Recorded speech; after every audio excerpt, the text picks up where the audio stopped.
ఈ కీర్తనల గ్రంథము 78వ అధ్యాయము 55వ వచనంలో ఈ మూలవాక్యంలో మనము జ్ఞాపకం చేసుకుంటే, దేవుడు ఐగుప్తులు బానిసత్వము నుండి వారిని విడిపించి వాటి నుండి తప్పించి వారు పాలు తేనెల ప్రవహించు దేశానికి వారిని తీసుకొచ్చినట్లుగా మనం చూడగలుగుతూ ఉన్నాం. దేవుని నామానికి మహిమ కలుగును గాక. తీసుకొచ్చి పాలు తేనెల ప్రవహించు దేశంలో వారికి ఇచ్చినటువంటి స్వాస్థ్యమును బట్టి దేవుడు ఏం చెప్పాడు, మీకు అక్కడ తీసుకెళ్ళి మీకు మీ స్వాస్థ్యాన్ని మీకు అప్పగించడమే కాకుండా వారి గుడారాలలో వారిని నివసింపజేసేంత వరకు, అంటే స్టార్టింగ్ నుంచి ఎండింగ్ వరకు దేవుడు ఏమి చేయాలో అవన్నీ చేసుకొచ్చినట్లుగా మనం చాలా విషయాలు నేర్చుకున్నాం. దేవునికి స్తోత్రము కలుగును గాక. ఎక్కడి నుండి మనం నేర్చుకున్నాము? యోసేపు బానిసత్వానికి వెళ్ళి ఆ బానిసత్వంలో ఉన్నటువంటి బానిసత్వపు శ్రమ అంతటిని అనుభవించి తరువాత దేవుని కృపను బట్టి ఆయన ఆ దేశానికి రాజు అయ్యుండి ఆ దేశంలో ఆయనను బట్టే కానానులో కరువు, ఐగుప్తులో ఆశీర్వాదం ఉంది కనుక ఆశీర్వాదానికి కారణభూతుడయ్యాడని, తరువాత ఆ ఆశీర్వాదంలో ఉన్నటువంటి ఆయన సంతతిలో ఉన్నటువంటి సెలోఫెహాదు యొక్క కుమార్తెలు అనబడిన వారు మళ్ళీ ఆ స్వాస్థ్యం కొరకు, పోగొట్టుకున్న స్వాస్థ్యం కొరకు అడిగినప్పుడు వారికి ఇచ్చాడని దేవుడు ఇచ్చిన స్వాస్థ్యంలో ఈరోజు ఏం వేసుకున్నారట? వాళ్ళు గుడారాలు వేసుకున్నారు. అంతవరకు మనం వచ్చాం. ఈ యొక్క గుడారాలు వేసుకున్నటువంటి ఈ గుడారాల్లో గుడారము అనేటువంటి మాట ఇక్కడ మనకు కనబడుతుంది. ఈ గుడారం అనగానే మనకు రెండు కనబడతాయి. నెంబర్ 1 ప్రత్యక్ష గుడారం, అంటే దేవుని మందిరము లేకపోతే దేవుడు నివసించు స్థలము, దేవుని ఇల్లు అని అర్థం. రెండవ గుడారం ఏంటంటే మనుషులమైన మనము తలదాచుకోవడానికి నిర్మించుకున్నటువంటి ఇల్లుని కూడా గుడారమే అని అంటారు. ఎందుకనంటే మరి స్వర్గీయ నందమూరి తారక రామారావు గారు ఒక మాట అనేవారు. ఏమంటా? కూడు, గూడు, గుడ్డ. మనిషికి 3 కావాలా. హిందీలో ఏమంటారండి? రోటీ, కపడా, మకాన్.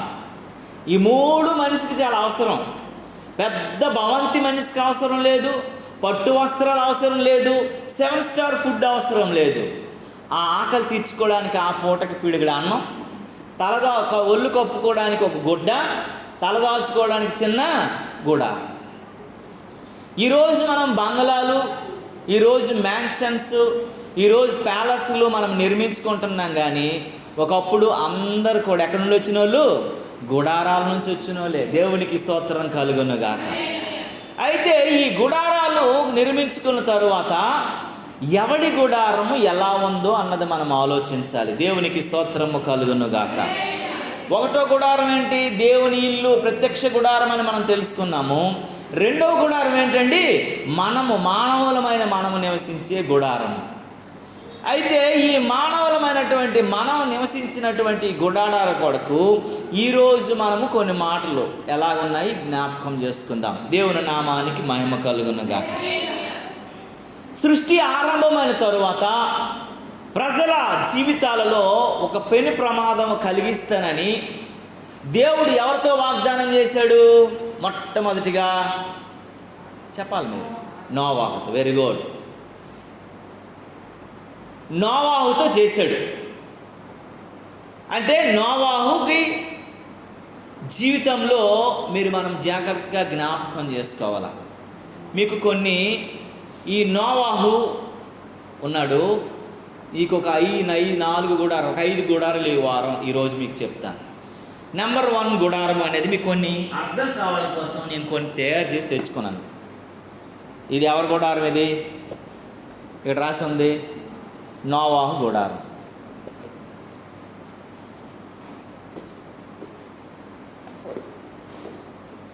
ఇది ఎవరి గుడారం? ఇది యోబు గుడారం. కనిపిస్తుందా? ఇది ఎవరి గుడారం? ఇది ఇశ్రాయేలు గుడారం. ఇది ఎవరి గుడారం? ఇది రాహేల్ గుడారం. ఇది ఎవరి గుడారం? ఇది దీని కొరకు మనం తర్వాత మాట్లాడుకుందాం. ఇప్పుడు ఎన్ని గుడారాలు మన దగ్గర ఉన్నాయి? 4 గుడారాలు ఉన్నాయి. ఆ గుడారం కోసం తర్వాత మాట్లాడదాం.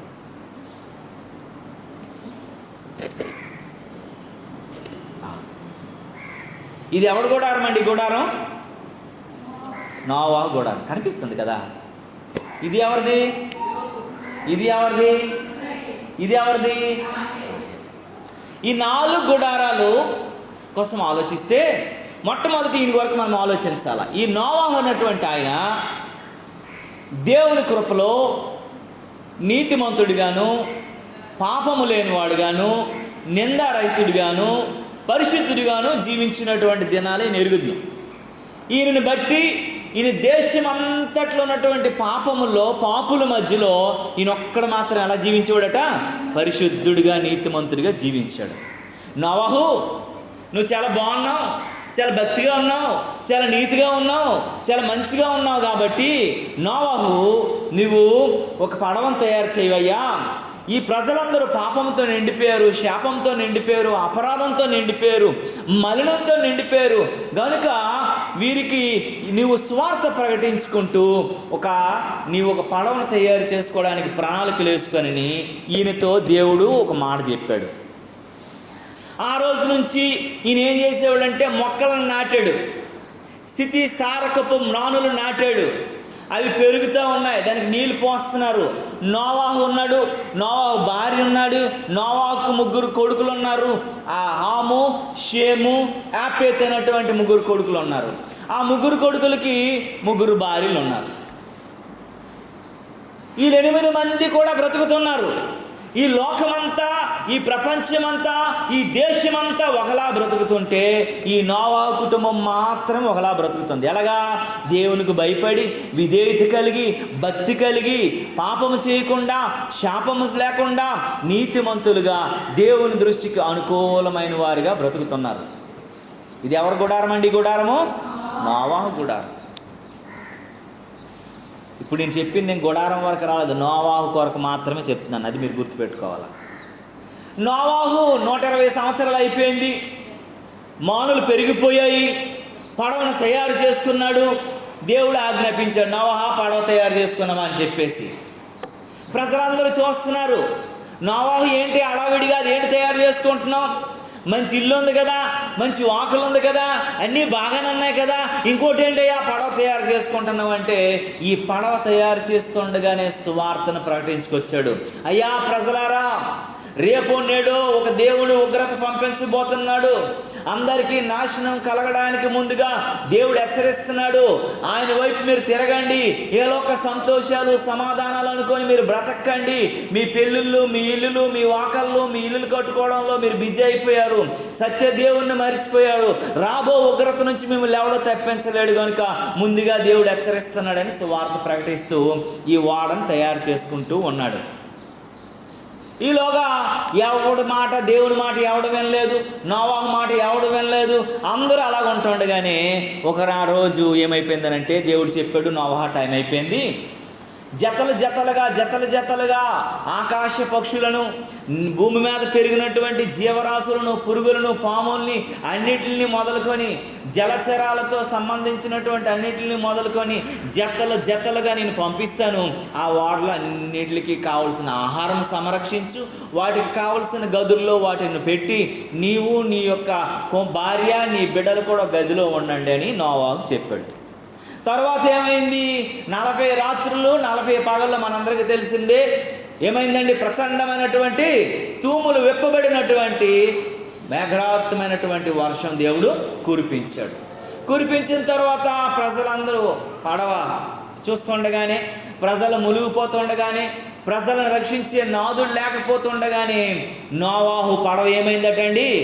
లేచింది, నీటి మీద నడిచింది, అరారాతు పర్వతం మీద నిలిచింది. దేవునికి స్తోత్రం కలుగునుగాక. అది ఏంటి? ఏమైంది? పడవంట లేచింది, నీటి మీద ఏమైంది? నడిచింది, అరారాతు పర్వతం మీద నిలిచింది. అక్కడికి వెళ్ళిపోయాడు.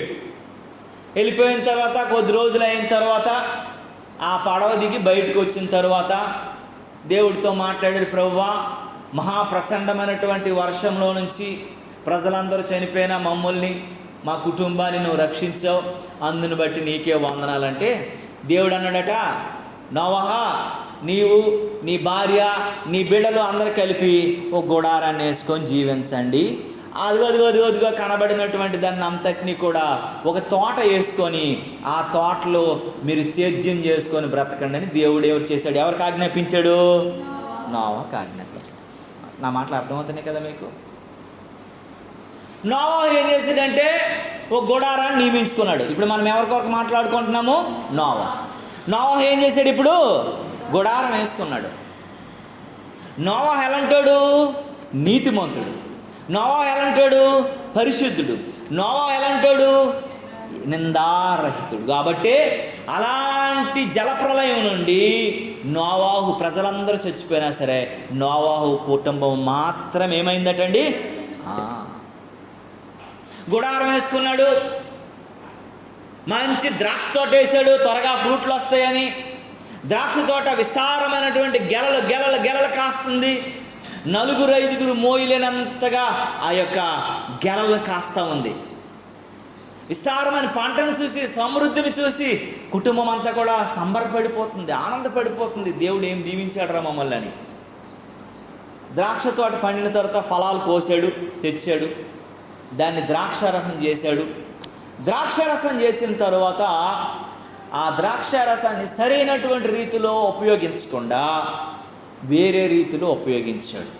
ఎలా ఉపయోగించాడో మనం దేవుని వాక్యంలో చూద్దాం. దేవుని నామానికి మహిమ కలుగునుగాక. హల్లెలూయా, హల్లెలూయా, హల్లెలూయా. దేవుని నామమునకు మహిమ కలుగునుగాక. ఆదికాండము 9వ అధ్యాయము 20వ వచనము 21వ వచనాన్ని మనము జ్ఞాపకం చేసుకుందాం ఈ ఉదయకాల సమయంలో. చూడమ్మా, నోవాహు వ్యవసాయమును చేయనారంభించి ద్రాక్ష తోట వేసెను. నోవాహట వచ్చాడు. ఎక్కడికి వచ్చాడు? 40 దినాలు మేఘాహృతమైనటువంటి వర్షం నుండి, జలప్రలయం నుండి తప్పించబడి లేచి, నడచి, నిలచి అరారాతు కొండపైకి వచ్చిన తర్వాత ఒక గుడారాన్ని వేసుకున్నాడు. ఆ గుడారాన్ని వేసుకున్న తర్వాత జరిగిన సిచ్యువేషన్ ఏంటండి? ఆయన ద్రాక్ష తోటేసి ద్రాక్ష తోటలో వ్యవసాయం చేయటము ఆరంభించాడంట. దేవునికి స్తోత్రము కలుగునుగాక. పిమ్మట ద్రాక్షారసము త్రాగి మత్తుడై తన గుడారములో వస్త్రహీనుడిగా ఉండెను. దేవునికి స్తోత్రం కలుగునుగాక. జలప్రలయం నుంచి ఎందుకు దేవుడు రక్షించాడు? ఎందుకు రక్షించాడు? నీతిమంతుడని, పరిశుద్ధుడని, నిందారహితుడని, పాపము లేనివాడని. రక్షించబడిన తరువాత దేవుడు చూపించాడు, ఒక గుడారం కట్టుకోవయ్యా, ఈ గుడారంలో నువ్వు ఉండు అని చెప్పాడు. ఈ గుడారంలో ఈ కుటుంబం నివసించిన తర్వాత ఒక పొలాన్ని చూపించి దీన్ని పండించుకొని అన్నాడు. పండించిన తర్వాత ఆ ఫలాలని ఎలా ఉపయోగించుకోవాలో అలాగ ఉపయోగించుకోకుండాట ద్రాక్షారసం తయారు చేసి అది లాభకరంగా అమ్ముకోకుండా, వ్యాపారం చేయకుండా దానితో ఆయన ఏమైపోయాడటండి? 2 విషయాలు ఉన్నాయి ఇక్కడ. ఒకటోది ఏమైపోయాడట? మత్తుడైపోయాడట. రెండోది వస్త్రహీనుడు. ఇప్పుడు నోవాహు కుటుంబంలో, నోవాహు గుడారంలో ఏముంది? మత్తు ఉంది. నోవాహు గుడారంలో ఏముంది? వస్త్రహీనత ఉంది. నోవాహు గుడారంలో పరిశుద్ధత ఉండాలా, నోవాహు గుడారంలో నీతి ఉండాలా, నోవాహు గుడారంలో ఏముండాలండి? నిందారహిత ఉండాలా. కానీ ఇప్పుడు నోవాహు గుడారం పైన ఏం ప్రభావం చూపిస్తుందండి? మత్తు. ఇంకోటి ఏంటండి? వస్త్రహీనత. నెంబర్ 2. ఇది గుడారం ఇప్పుడు ఎలా ఉండవలసింది? ఎలాగైపోయింది? మత్తు. ఎలాగైపోయిందండి? వస్త్రహీనత. రెండో గుడారం ఎవరిది? యోబు గుడారం. యోబు ఎలా అంటాడండి? తూర్పు దిక్కు ప్రజలలో యథార్థవంతుడు, నిందారహితుడు. యోబు గ్రంథం 1వ అధ్యాయంలో మాటలన్నీ ఉంటాయి. ఎవడు చూపించడానికి సరిపోడు. సాతానికే తలనొప్పి తెప్పించేసిన భక్తి. ఎవరికంటే తలనొప్పి అటండి? సాతానికే తలనొప్పి తెప్పించగలిగినాడు. ప్రభువా ప్రభువా ప్రభువా, యోబుకు నువ్వు కంచేసావు కాబట్టి బ్రతికేశాడు, కానీ లేకపోతే నేను యోబుని ఏదైనా చేసేద్దని ప్రభువా అంటే ఛాలెంజింగ్. సాతాను గడికి ఎలాగైనా యోబు దగ్గరికి వెళ్ళి ఏమి చేయడానికి తావు లేనటువంటి భక్తిని జీవించాడు. దేవునికి స్తోత్రం కలుగునుగా. నీతిలో రాజీ పడలా, భక్తిలో రాజీ పడలా, యథార్థతలో రాజీ పడలా. తన కానీ, తన పిల్లలు కానీ, తన భార్య కానీ, తన ఇంటి వారు కానీ పాపానికి చోటు ఇవ్వకుండా పరిశుద్ధతలో దినదినము దినదినము దినదినము ఎదిగే కుటుంబం. ఎవరి కుటుంబము? యోబు కుటుంబం. అలాంటి సాతానుడికే ఛాలెంజ్ విసరగలిగినటువంటి యోబు కుటుంబంలో యోబు భక్తి, యోబు జీవితము ఎలా అయిపోయింది అన్నది మనం ఆలోచిస్తే చాలా బాధాకరమైనటువంటి సంగతిని మనం చూడగలుగుతూ ఉన్నాము. దేవునికి స్తోత్రము కలుగునుగాక. రెండో గుడారం ఎవరి గుడారం అండి? యోబు గుడారంలో ఏముందట? ఉండేది ఫస్ట్ యథార్థత ఉండేది, ఈ న్యాయం ఉండేది, దేవుని యందు భయభక్తులు ఉండేవి, చెడుతనం అంటేనే ఆశ్రయించుకునేవాడు.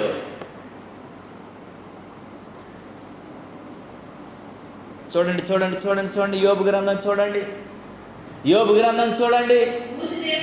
కాదమ్మా, యోబు గ్రంథం చూడండి 18వ అధ్యాయము చూడండి 6వ వచనంలో చూసినట్లయితే, వారి గుడారంలో అనగా యోబు గుడారంలో వెలుగు ఏమైపోయిందటమ్మా? దేవునికి స్తోత్రము కలుగునుగాక.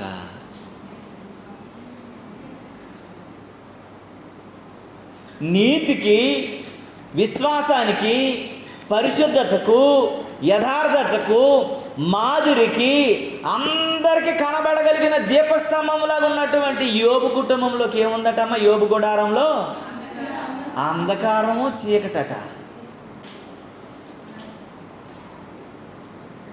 వీళ్ళేమైనా తెలివి తక్కువలా? వీళ్ళేమైనా చిన్న వ్యక్తులా? వీళ్ళేమైనా పేరు ప్రఖ్యాతలు లేనివారా? వీళ్ళ పేర్లు బైబిల్ గ్రంథంలో రాయబడ్డాయి.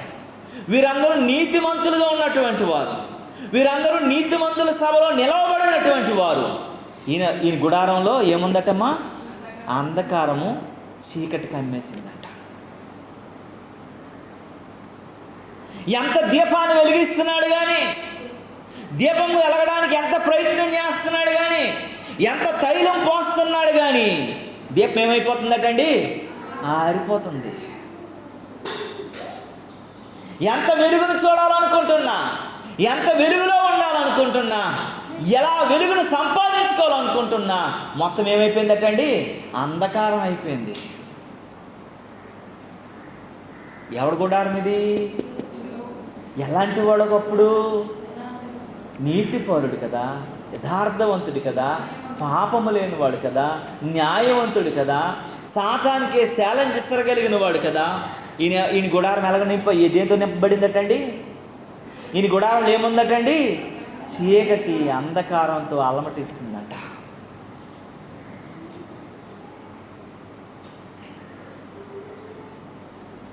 మూడో గుడారంలో కొత్త. ఇది ఎవరి గుడారము? ఇజ్రాయేల్ గుడారం. ఇజ్రాయేల్ అనేది ఒక వ్యక్తి కాదు, ఒక జనము. దేవునికి స్తోత్రము కలుగునుగా. ఇజ్రాయేల్ అనేటువంటి వాడు ఒక వ్యక్తి కాదు, ఒక జనము.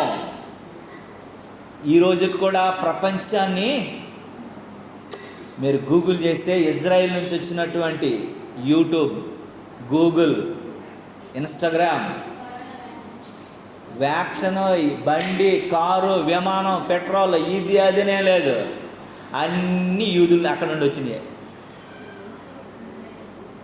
ఇది అదేం లేదు. ఇప్పుడు నువ్వు చేతుల్లో యాపిల్ ఫోన్ కూడా అక్కడ నుండి వచ్చిందే.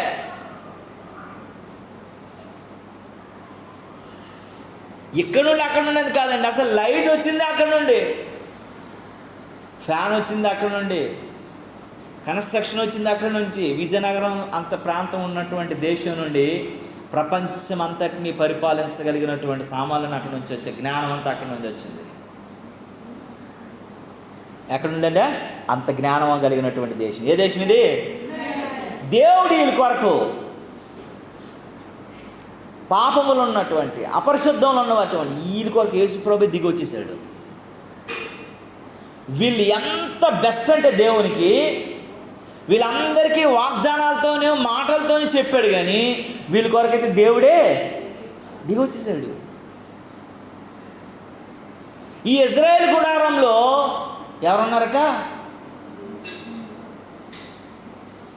ఈ ఎలాగుండాలండి వీళ్ళు? జ్ఞానం ఉంది, తెలివి ఉంది, అన్నీ ఉన్నాయి.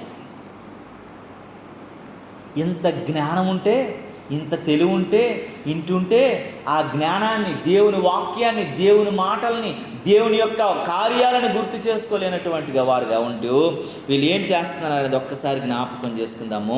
ద్వితీయోపదేశ కాండం తెరవండి ప్రియులరా. ద్వితీయోపదేశ కాండము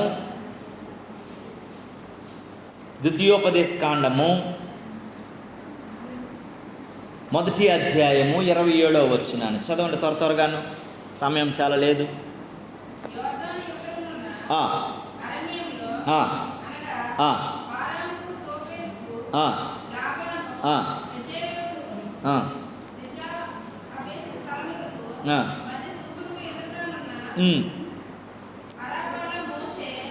ఎక్కడ చదువుతారు అమ్మా?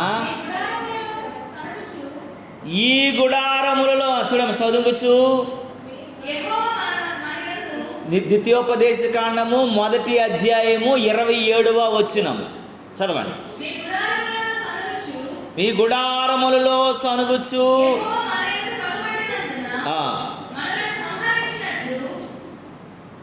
చాలు. ఈ గుడారంలో, ఎవరి గుడారంలో? ఇజ్రాయేలు గుడారంలో ఏముందటమ్మా? సనుగుడు, గోనుగుడు. దేవుని కార్యాలు, దేవుని యొక్క ఉద్దేశాలు, దేవుని యొక్క మాటలు, దేవుని యొక్క ఆలోచనలు మరిచిపోయి భక్తి పార్వశంలో ఉండవలసినటువంటి ఇజ్రాయేలు గుడారంలో ఏముందటండి? సనుగుడు, గోనుగుడు. భార్యాభర్తలకు పడట్లా, ఇద్దరి మధ్యలో సనుగుడు, గొనుగుడు. పిల్లలకి తల్లిదండ్రులకు పడట్ల, ఇద్దరి మధ్యలో సనుగుడు, గొనుగుడు. కుటుంబానికి పడట్ల, ఇద్దరి మధ్యలో సనుగుడు, గొనుగుడు. వీరి జీవితంలో ఒకరంటే ఒకరు పడలేని వాళ్ళుగా బతుకుతున్నారట. వీరిలో దేవుని వాక్యం దేవుడిచ్చాడు, దేవుడే స్వయానుగా వచ్చాడు, కావలసిన అద్భుత కార్యాలన్నీ జరిగించాడు, ఒక ఉన్నతమైన దేశంగా చేశాడు, ఒక్కడిగా ఉన్నవాడిని ఉన్నతమైన వ్యక్తులుగా మలచాడు. ఎంత గొప్ప ఇజ్రాయేలు ఎలాగైపోయిందటండి? సనుగుడు, గోనుగుడు. నయోమి ఆత్మ వచ్చేసింది దాని మీదకి. అయ్యో దేవుడు మాకేం చేశాడు, అన్యాయం చేశాడు, అయ్యో దేవుడు మమ్మల్ని వదిలేశాడు అన్నటువంటి పరిస్థితిలో ఎంత దీవెనకు కారణమైనటువంటి ఇజ్రాయేలీలు కూడా వీరి గుడారంలో ఏముందటమ్మా? సనుగుడు, గోనుగుడు. నోవాహు గుడారంలో ఏముంది అమ్మా? ఆ గుంటని తీసుకో నీ కొడుకుని.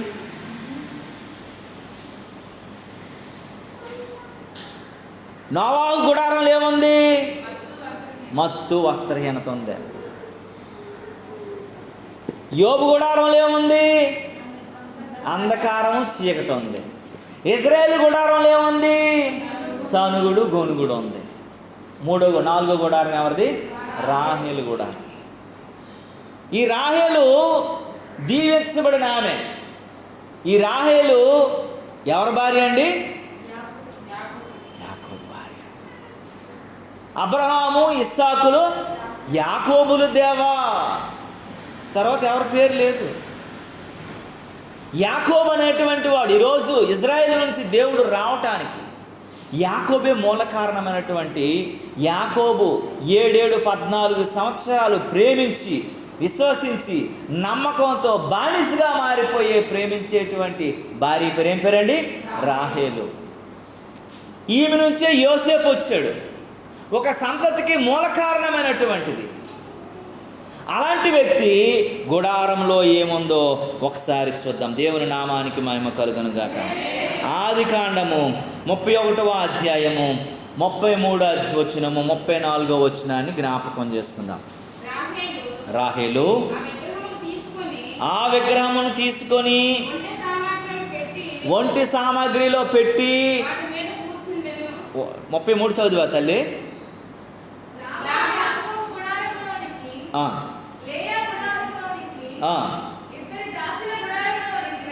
చూడండి, లాబాను అంటే రాహేలు యొక్క తండ్రి. ఇంకొక మాటలో చెప్పాలనుకున్నట్లయితే యాకోబు యొక్క మామట. ఆయన ఓ విగ్రహం ఉంది, ఆ విగ్రహం పోయింది. అయ్యో మా దేవతా విగ్రహం ఏమైపోయిందని చెప్పి అందరి దగ్గరికి వెతుకుతున్నాడు. వెతుకుతుంటూ ఎవరెవరు గుడారాల్లోకి వెళ్ళాడటమ్మా? యాకోబు గుడారం అంతా చూసాడట, ఇటు పట్టుకెళ్ళిపోతాడేమని. లేయా గుడారం కూడా చూశాడంట, ఇద్దరు దాసీల గుడారాల్లో కూడా చూశాడంట. ఆయనకి ఏమీ దొరకలేదు. తరువాత లేయా గుడారం అంతా చూసిన తరువాత రాహేలు గుడారంలోకి వచ్చాడట. దేవునికి స్తోత్రం కలుగును గాక. చదవండి. రాహేలు గుడారంలో ఆ విగ్రహాలన్నింటినీ రాహేలు తీసుకొని ఒంటె సామాగ్రిలో పెట్టేసి వాటి మీద కూర్చొని ఉందట. కాగా లాబాను అంత వెతికి తడిమి చూస్తే అవి దొరకలేదు. దేవునికి స్తోత్రం కలుగును గాక. లాబాను ఈ యొక్క విగ్రహాలను ఎదుగుతున్నప్పుడు ఆమె ఒంటె సామాగ్రిలో దాచేసి, వంట కాదు ఒంటె మోస్తుంది కదా ఒంటె, దానికి కావలసిన భోజనం, దానికి కావలసిన కళ్ళు, దానికి కావలసిన పైన వేసుకునే వస్త్రం, ఇవన్నిటిలోనట ఈ విగ్రహాన్ని పెట్టేసి దాని మీద కూర్చోయిందంట. ఈమె కూర్చొని, అమ్మ లిగమ్మ ఒకసారి అన్నీ తనిఖీ చేశాను, అన్నీ వెరిఫై చేశాను, అన్నీ వెతికాను, దొరకట్లేదు, ఒకసారి లెగనంటే, నాన్న నేను ఇంటి పట్టున్నాను కాబట్టి, స్త్రీ ధర్మంలో ఉన్నాను కాబట్టి నేను లేవకూడదు నాన్న అబద్ధం చెప్పిందంట ఆమె. మీరు క్రిందకి చదివితే, నేను ఇంటి పట్టున్నానన్న, నేను లేవకూడదు అని తండ్రితో కన్న కూతురి అబద్ధం చెప్పింది. దేవుని భక్తి ఉండవలసింది, విశ్వాసం ఉండవలసిన ఇంట్లో, ఒక వంశాంకురం రావాల్సిన ఇంట్లో, ఒక ఆశీర్వాదానికి పుత్రుడైన యోసేపు రావాల్సినటువంటి దాంట్లో, ఒక దేశ నాయకుడు రావాల్సినటువంటి దాంట్లో ఏముందటండి? విగ్రహారాధన ఉందంట.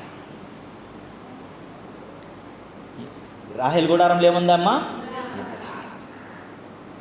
అల్లరితో కూడిన ఆటపాటలు ఉన్నాయి, సంతోషం ఉంది, అదే సంతోషం అనుకుంటుంది, అల్లరితో కూడిన ఆటపాటలకు గురైపోయింది. ఈ మధ్య చాలా జాగ్రత్తగా మనం గమనించాలా. మనుషులు ప్రతి విషయంలో కూడాను అప్డేట్ అయిపోతున్నామని అనుకుంటున్నారు. ఫస్ట్ మొబైల్ రాగానే బిఎస్ఎన్ఎల్ సిమ్ వచ్చింది. బిఎస్ఎన్ఎల్ సిమ్ రాగానే అందరూ ఏమనుకుంటారంటే బిఎస్ఎన్ఎల్ వాడారు. ఈసారి సిగ్నల్ లేదు, బాగలేదని చెప్పేసి అందరు దేనికి మారారు? ఎయిర్టెల్కి మారారు. ఎయిర్టెల్కి మారిన తర్వాత సరైన ఆఫర్లు లేవు, ఏమీ లేదని తర్వాత ఏమొచ్చింది? వడాఫోన్ వచ్చింది. ఆ వడాఫోన్లోకి మారారు. తర్వాత ఏమొచ్చింది? మీ జీవితాన్ని మార్చేస్తుంది ఈ ఐడియా అని చెప్పి ఐడియా వచ్చింది, అందులోకి వెళ్ళారు. ఇప్పుడు ఎక్కడ ఉన్నారు? అందరూ జియోలో ఉన్నారు. మనుషులు అప్డేట్ అయిపోతున్నారు. జియో వాడు దించగానే డేటా ఏమన్నాడు? హై స్పీడ్ డేటా ఫ్రీ అని అన్నాడు. ఒక్కొక్కడు ఎలా వాడారంటే అలా వాడారు, మామూలు కాదు. తర్వాత తన కొడుకు పెళ్లి చేసుకోవడానికి మనందరి దగ్గర రేట్లు పెంచేసి డబ్బులు దండేశాడు, అది తర్వాత విషయం. కానీ ఫ్రీ డేటా అనగానే అందరూ వాడారు. అప్డేట్ అయిపోతామని అనుకుంటున్నారు. కానీ ఇక్కడ చాలా జాగ్రత్తగా ఆలోచించాలి. ఈ నలుగురు ఎలాంటి వాళ్ళటండి? ఈ నలుగురు గుడారాలు ఎలాంటి గుడారాలు? ఫస్ట్ ఇది భక్తి కలిగిన గుడారం. ఇది భక్తి కలిగిన గుడారం, ఇది భక్తి కలిగిన గుడారం, ఇది కూడా భక్తి కలిగిన గుడారమే. కానీ ఈ గుడారంలో ఏముందటమ్మా? వాస్తవత్తు వస్త్రహీనతతో నిండిపోయింది. భక్తి నీతి అంతా లేకుండా పోయింది. అంతా ఇప్పుడు మత్తు అయిపోయింది, మత్తుమయమైపోయింది. బట్టలు లేనటువంటి పరిస్థితికి వచ్చేసారు. తన కన్న బిడ్డలే తన యొక్క బట్టలు కప్పినటువంటి స్థితికి వచ్చేసాడు. ఎవరు? నోవహు. తన కన్న బిడ్డలే తనకి ఒళ్ళు కప్పే స్థితికి వచ్చేసాడు. యోబు యథార్థతకు నీతికి పేరు పొందినోడు. ఇళ్ళల్లా ఏమైపోయిందంటే అందరి దగ్గర వెలుగుమయంగా ఉండవలసిన చీకటి అయిపోయిందంట. ఇల్లంతా అంధకారం అయిపోయిందంట. ఎంత వెలుగిద్దామన్నా, ఎంత వెలుగును చూద్దామన్నా, ఎంత వెలుగు మనుషులుగా ఉందామనుకుంటున్నా దీపం మారిపోతుంది, చీకటమయమైపోతుందంట ఇల్లు మొత్తం కూడా. రోజు మన గుడారాలు ఎలా ఉన్నాయో ఒకసారి మనం జ్ఞాపకం చేసుకోవాలి. మనం కూడా వస్త్రహీనతలో ఉన్నామా? మత్తులో ఉన్నామా? నీ స్వభావాన్ని మార్చుకోవాలి. ఒకప్పుడు నీతిమంతులే, పరిశుద్ధులే, దేవునికి అనుకూలమైన మనుషులే, దేవునికి ఇష్టలైనటువంటి మనుషులే. కానీ ఈరోజు మత్తు ఏలుబడి చేస్తుంది. వస్త్రహీనులుగా మారిపోయారు. మత్తులను బట్టి దిగంబరులుగా మారిపోయారు, అసహించుకునేవారుగా మారిపోయారు, వేలెత్తి చూపించేవారుగా మారిపోయారు. ఒకవేళ నీ గుడారంలో ఉందేమో నువ్వు జ్ఞాపకం చేసుకో. సరి చేసుకోవడానికి ఇష్టపడిన దేవుని వాక్యం చెప్తా ఉంది. నీతికి యథార్థకున్నటువంటి మనిషి చీకటమయమైపోయాడు, అంధకారంలోకి వెళ్ళిపోయాడు. అంధకారం ఏలుబడి చేస్తున్న పరిస్థితికి వచ్చేసింది. ఒకప్పుడు సాతానుడు కూడా తట్టుకోలేకపోయాడు యోబుని చూసి. ఈరోజు సాతానికి పూర్తిగా అవకాశం ఇచ్చిన పరిస్థితికి వెళ్ళిపోయాడు. ఇజ్రాయేల్ అంటే ఒక దేశం, ఒక వ్యక్తి కాదు. అలాంటి వ్యక్తిలో ఏముందటండి? సోనుగుడు గోనుగుడు, సోనుగుడు గోనుగుడు. ప్రేమ లేదు, ఆప్యాయత లేదు, అనురాగం లేదు. వీళ్ళ మీద వాళ్ళు తిట్టుకోవడం, వాళ్ళ మీద వీళ్ళు తిట్టుకోవడం, ఇటు వెళ్తే సోనుక్కోవడం, అటు వెళ్తే సోనుక్కోవడం, లేస్తే సోనుక్కోవడం, ముఖం మార్చుకోవడం. ముఖం ఒక రకంగా. మనుషుల మధ్యలో ఏం లేదండి, ఆప్యాయతలు అనురాగాలు పూర్తిగా సమాధైపోయాయి. అక్కడ సోనుగుడు గోనుగుడులే మిగిలిపోయాయి. ఒకవేళ నీ గుడారంలో ఉందేమో. నాలుగోది ఏముందటమ్మా?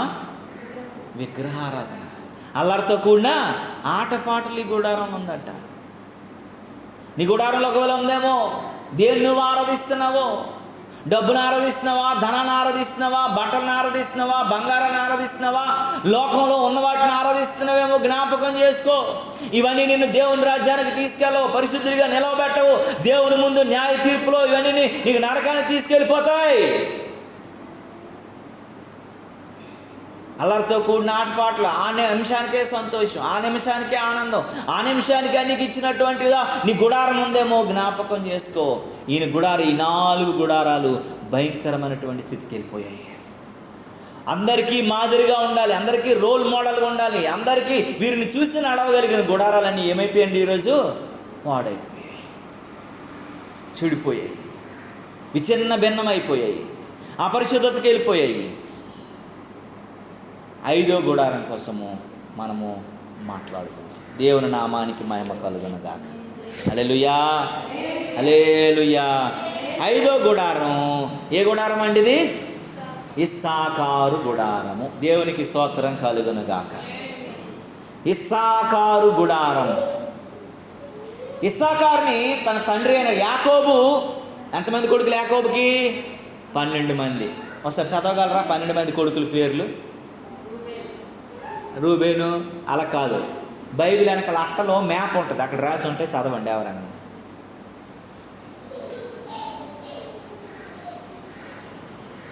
దొరికిందా? బైబిల్ వెనకాలకి వెళ్ళిపోండి పూర్తిగా. ఒక మ్యాప్ కనిపించిందా?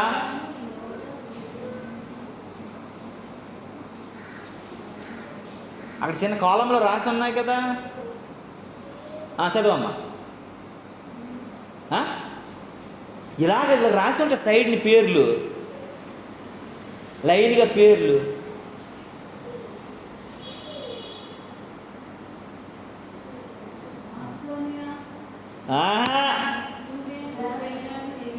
ఉన్నాయా అలా? ఊరి మీ బైబిల్లో యాడున్నారు మీరు? ఇంకన్నా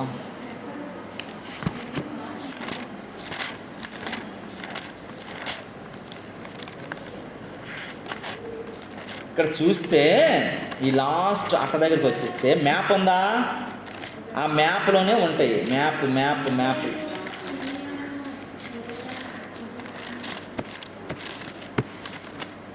లేదమ్మా మీకు.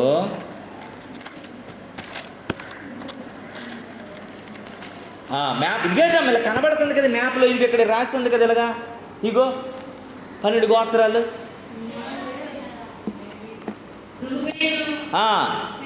సిమియోను, యోదా,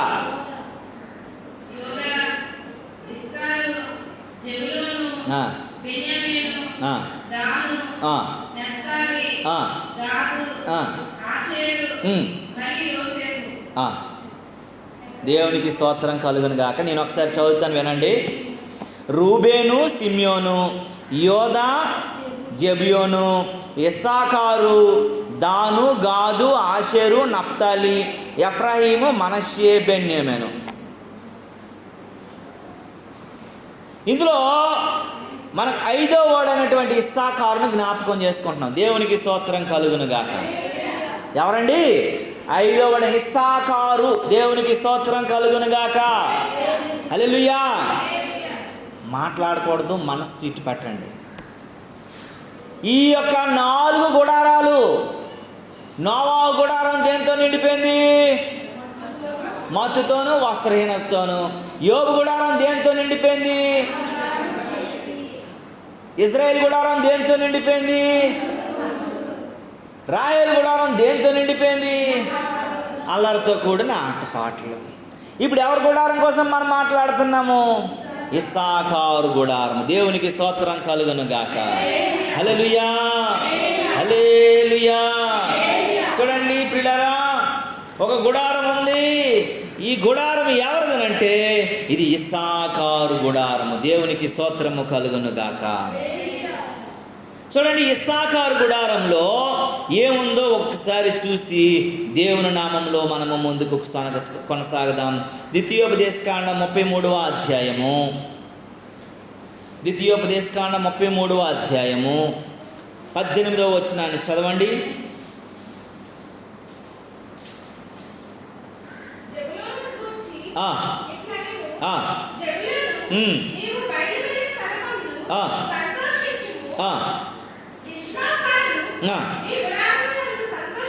దేవునికి స్తోత్రము కలుగును గాక.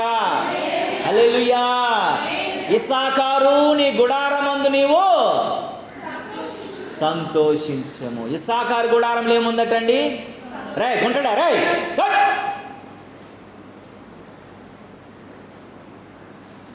ఇస్సాకారు, నువ్వు గుడారంలో ఏముందమ్మా? సంతోషం. వీరి గుడారంలో మద్యము, వస్త్రహీనత ఉంది. ఒకరి గుడారంలో ఏముందటండి? చీకటి, అంధకారం ఉంది. మరొకరి గుడారంలో ఏముందటమ్మా? సనుగుడు, గొణుగుడు ఉంది. ఇంకొకరి గుడారంలో ఏముందట? విగ్రహారాధన, అల్లరితో కూడిన ఆటపాటలు ఉన్నాయి. కానీ ఇస్సాకారు గుడారంలోని ఏముందనంటే సంతోషం ఉందట. ఇస్సాకారుని తన తండ్రి అని యాకోబు ఏమని చెప్పాడనంటే, ఒరే గాడిద, నువ్వు గాడిద ఉంటువాడు అన్నాడట. కానీ ఇక్కడ సమూయేలు ప్రవక్త వచ్చి ఇస్సాకారుని ఏమని దీవించాడంటే, ఇస్సాకారు, నీ కుటుంబంలో ఏముండాలి? నీ వంశంలో ఏమున్నది? నీ యొక్క గోత్రంలో ఏముందంటే సంతోషం ఉంది. దేవునికి స్తోత్రం కలుగును గాక. గొప్ప గొప్పలు అన్నటువంటి గుడారాల్లో సంతోషం లేదు, ఆనందం లేదు, నెమ్మది లేదు. ఎంతకు వెతికినా వారి కుటుంబంలో మత్తు, వస్త్రహీనత, మరి సొనుగుడు, గొనుగుడు, చీకటి, యొక్క అంధకారం, విగ్రహారాధన, ఆటపాటలతో నిండిపోయిన గుడారాలను మనం చూసాము. ఈ గుడారంకి వచ్చేసరికి సంతోషం ఉందంట, ఈ గుడారంకి వచ్చేసరికి ఆనందం ఉందంట, ఈ గుడారంకి వచ్చేసరికి అందరూ సుభక్షికంగా బ్రతుకుతున్నారట. వీరందరూ దేవునితో సహవాసం చేస్తూ ఉన్నారట. దేవునికి స్తోత్రం కలుగును గాక. ఆయన జీవితము ఎలా ఉందనంటే, దేవుని ప్రవక్తకి ఇష్టమైనదిగా, సేవకునికి ఇష్టమైనదిగా, దేవునితో సమానమైనటువంటి జీవన విధానం కొనసాగించడంలో మార్పు చెందినవాడుగా ఉన్నటువంటి ఇస్సాకారు జీవితంలో దేవుడు సమృద్ధి అయినటువంటి సంతోషం ఉంచెను. దేవునికి స్తోత్రము కలుగును గాక. హల్లెలూయా, హల్లెలూయా, హల్లెలూయా. ఆయన జీవితంలో దేవుడు ఎంతగానో మేలు చేశాడు. ఈ యొక్క యాకోబు కుమారులు 12 మందిలో ఒక గోత్రం అనబడినటువంటి ఇస్సాకారు గోత్రంలో దేవుడు ఏముంచాడటండి? సంతోషాన్ని ఉంచాడు. 11 గోత్రాల్లో ఇది లేదు. 11 గోత్రాలలో ఇది ఆనందం లేదు. చీకటి నిండిపోయింది, మత్తు నిండిపోయింది, వస్త్రహీనత నిండిపోయింది, అంధకారం నిండిపోయింది, సనుగుళ్ళు, బాధలు, ఒకరి మీద ఒకరు పడనటువంటి పరిస్థితులతో నిండిపోయారు. విగ్రహాలు ఏలుబడి చేస్తున్నాయి. వారు ఎవరిని ఆరాధించాలో ఎవరిని ఆరాధించుకోవడం తెలియని పరిస్థితిలో ఉన్నారు. వారు ఏం చేస్తున్నారంటే చివరిగా వారి జీవితాలలో ఎలా ఉందనంటే అల్లరితో కూడినటువంటి ప్రజలుగా మారిపోయారు. ఆటపాటలకి ఆనందానికి అలవాటు పడిపోయారు. భక్తి పారవస్వం నుండి తప్పిపోని స్థితికి వచ్చేసారు వాళ్ళు. కానీ ఇస్సాకారు అంట దేవునికి లోబడిన వాడుగా ఉంటూ ఆయన కుటుంబంలో సంతోషం ఉందంట. దేవునికి స్తోత్రము కలుగునుగాక. ఎవరయ్యా ఈ ఇస్సాకారు అంటే యాకోబు యొక్క 5వ కుమారుడైనటువంటి వాడు. దేవునికి స్తోత్రం కలుగునుగాక. ఎవరిలో లేనటువంటి సంతోషం కలిగిన వాడు, ఎవరిలో లేనటువంటి దీవెన కలిగిన వాడు, ఎవరిలో లేనటువంటి ఆనందం కలిగినటువంటి వాడు, 4 గుడారాలలో 4 రకాలైనటువంటి భయంకరమైన స్థితిలోకి వెళ్ళిపోతే 5వ గుడారమైనటువంటి ఇస్సాకారు గుడారం మాత్రము సంతోషంతో నిండి ఉన్నది. దేవుని నామానికి మహిమ కలుగునుగాక. హల్లెలూయా, హల్లెలూయా, హల్లెలూయా. ఈ గుడారములంట ఈయన నీతిని బట్టి అంట రక్షణను గూర్చిన ఉత్సాహసునాదం వినబడుతుందంట. ఎవరి దగ్గరికి వెళ్ళినా సరే ఆ గుడారంలో ఏముంది? మత్తు గూర్చి వినబడుతుంది, వస్త్రహీనత గూర్చి వినబడుతుంది. మరి యోబు గుడారంలో ఏంటట? అంధకారం, చీకటి గూర్చి వినబడుతుంది. మరి ఇజ్రాయేల్ దగ్గరికి వచ్చేసరికి సనుగుడు గొనుగుడు వినబడుతుంది. రాహేలు గుడారం దగ్గరికి వచ్చేసరికి విగ్రహారాధన. ఇంకోటి ఏంటండి? అల్లరితో కూడిన ఆటపాటలు. ఈ గుడారంలో అంట నీతిమంతుల గుడారాలలో వినబడుచున్నది రక్షణ సంగీత సునాదము. నీతిమంతుల గుడారాలలో వినబడుచున్నది రక్షణ సంగీత సునాదము. నీ కృప నిత్యముండును, నీ కృప నిత్య జీవం, నీ కృప వివరింప నా తరమా యేసయ్యా. నీ కృప నిత్యముండును, నీ కృప నిత్య జీవము, నీ కృప వివరింప నా తరమా యేసయ్యా. నీతిమంతుల గుడారాలలో వినబడుచున్నది రక్షణ సంగీత సునాదము. నీతిమంతుల గుడారాలలో వినబడుచున్నది రక్షణ సంగీత సునాదము. ప్రతి చరణము వెంట పల్లవి ఉన్నట్టే ప్రతి క్షణమున నీవు పలుకరించావు. ప్రతి చరణము వెంట పల్లవి ఉన్నట్టే ప్రతి క్షణమున నీవు పలుకరించావు. కులమైన పరిస్థితులన్నీయో అనుకూలమయ్యనే. ప్రతికూలమైన పరిస్థితులన్నీయో కనుమరుగైపోయేనే. దేవునికి స్తోత్రం కలుగునుగాక. ప్రతికూలమైనటువంటి పరిస్థితులు ఇస్సాకారు గుడారము నుండి ఏమైపోయేటండి? కనుమరుగైపోయి ఆయన గుడారములో ఏముందట? సంతోషం ఉంది. దేవునికి స్తోత్రము కలుగునుగాక.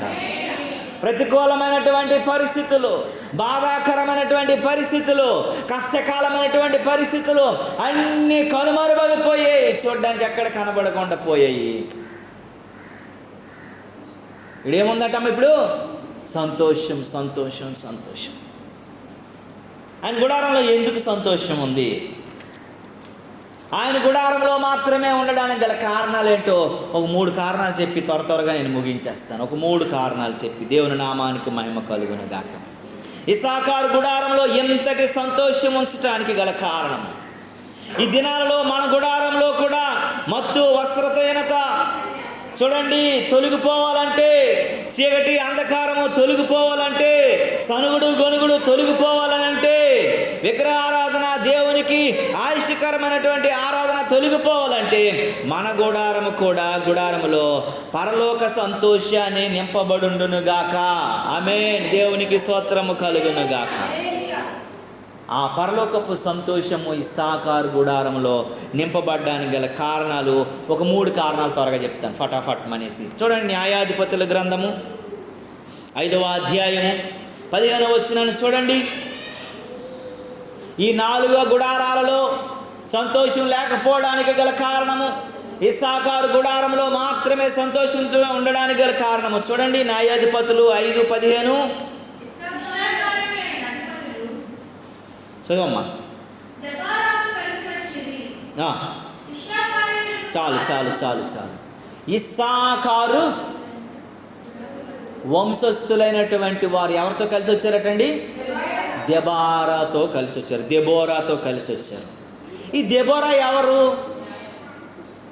చూడండి. అదే న్యాయాధిపతి 4:4 చదవండి. వెనక పేజే 4:4 ఉంటుంది. ఈ దెబోరా ఎవరు?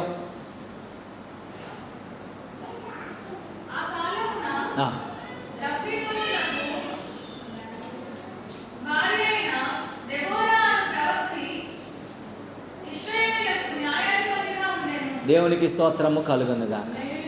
దెబోరా ఎవరటండి? ప్రవక్తిని, రెండోది న్యాయాధిపతి. 2 క్వాలిటీస్ ఉన్నాయి ఆమె దగ్గర. ఆమె ప్రవక్తిని అంటే ఎవరితో సంబంధం కలిగి ఉంటుంది? ఎవరితో సంబంధం కలిగి ఉంటుందండి? బుర్రకథలతో సంబంధం కలిగి ఉంటుందా?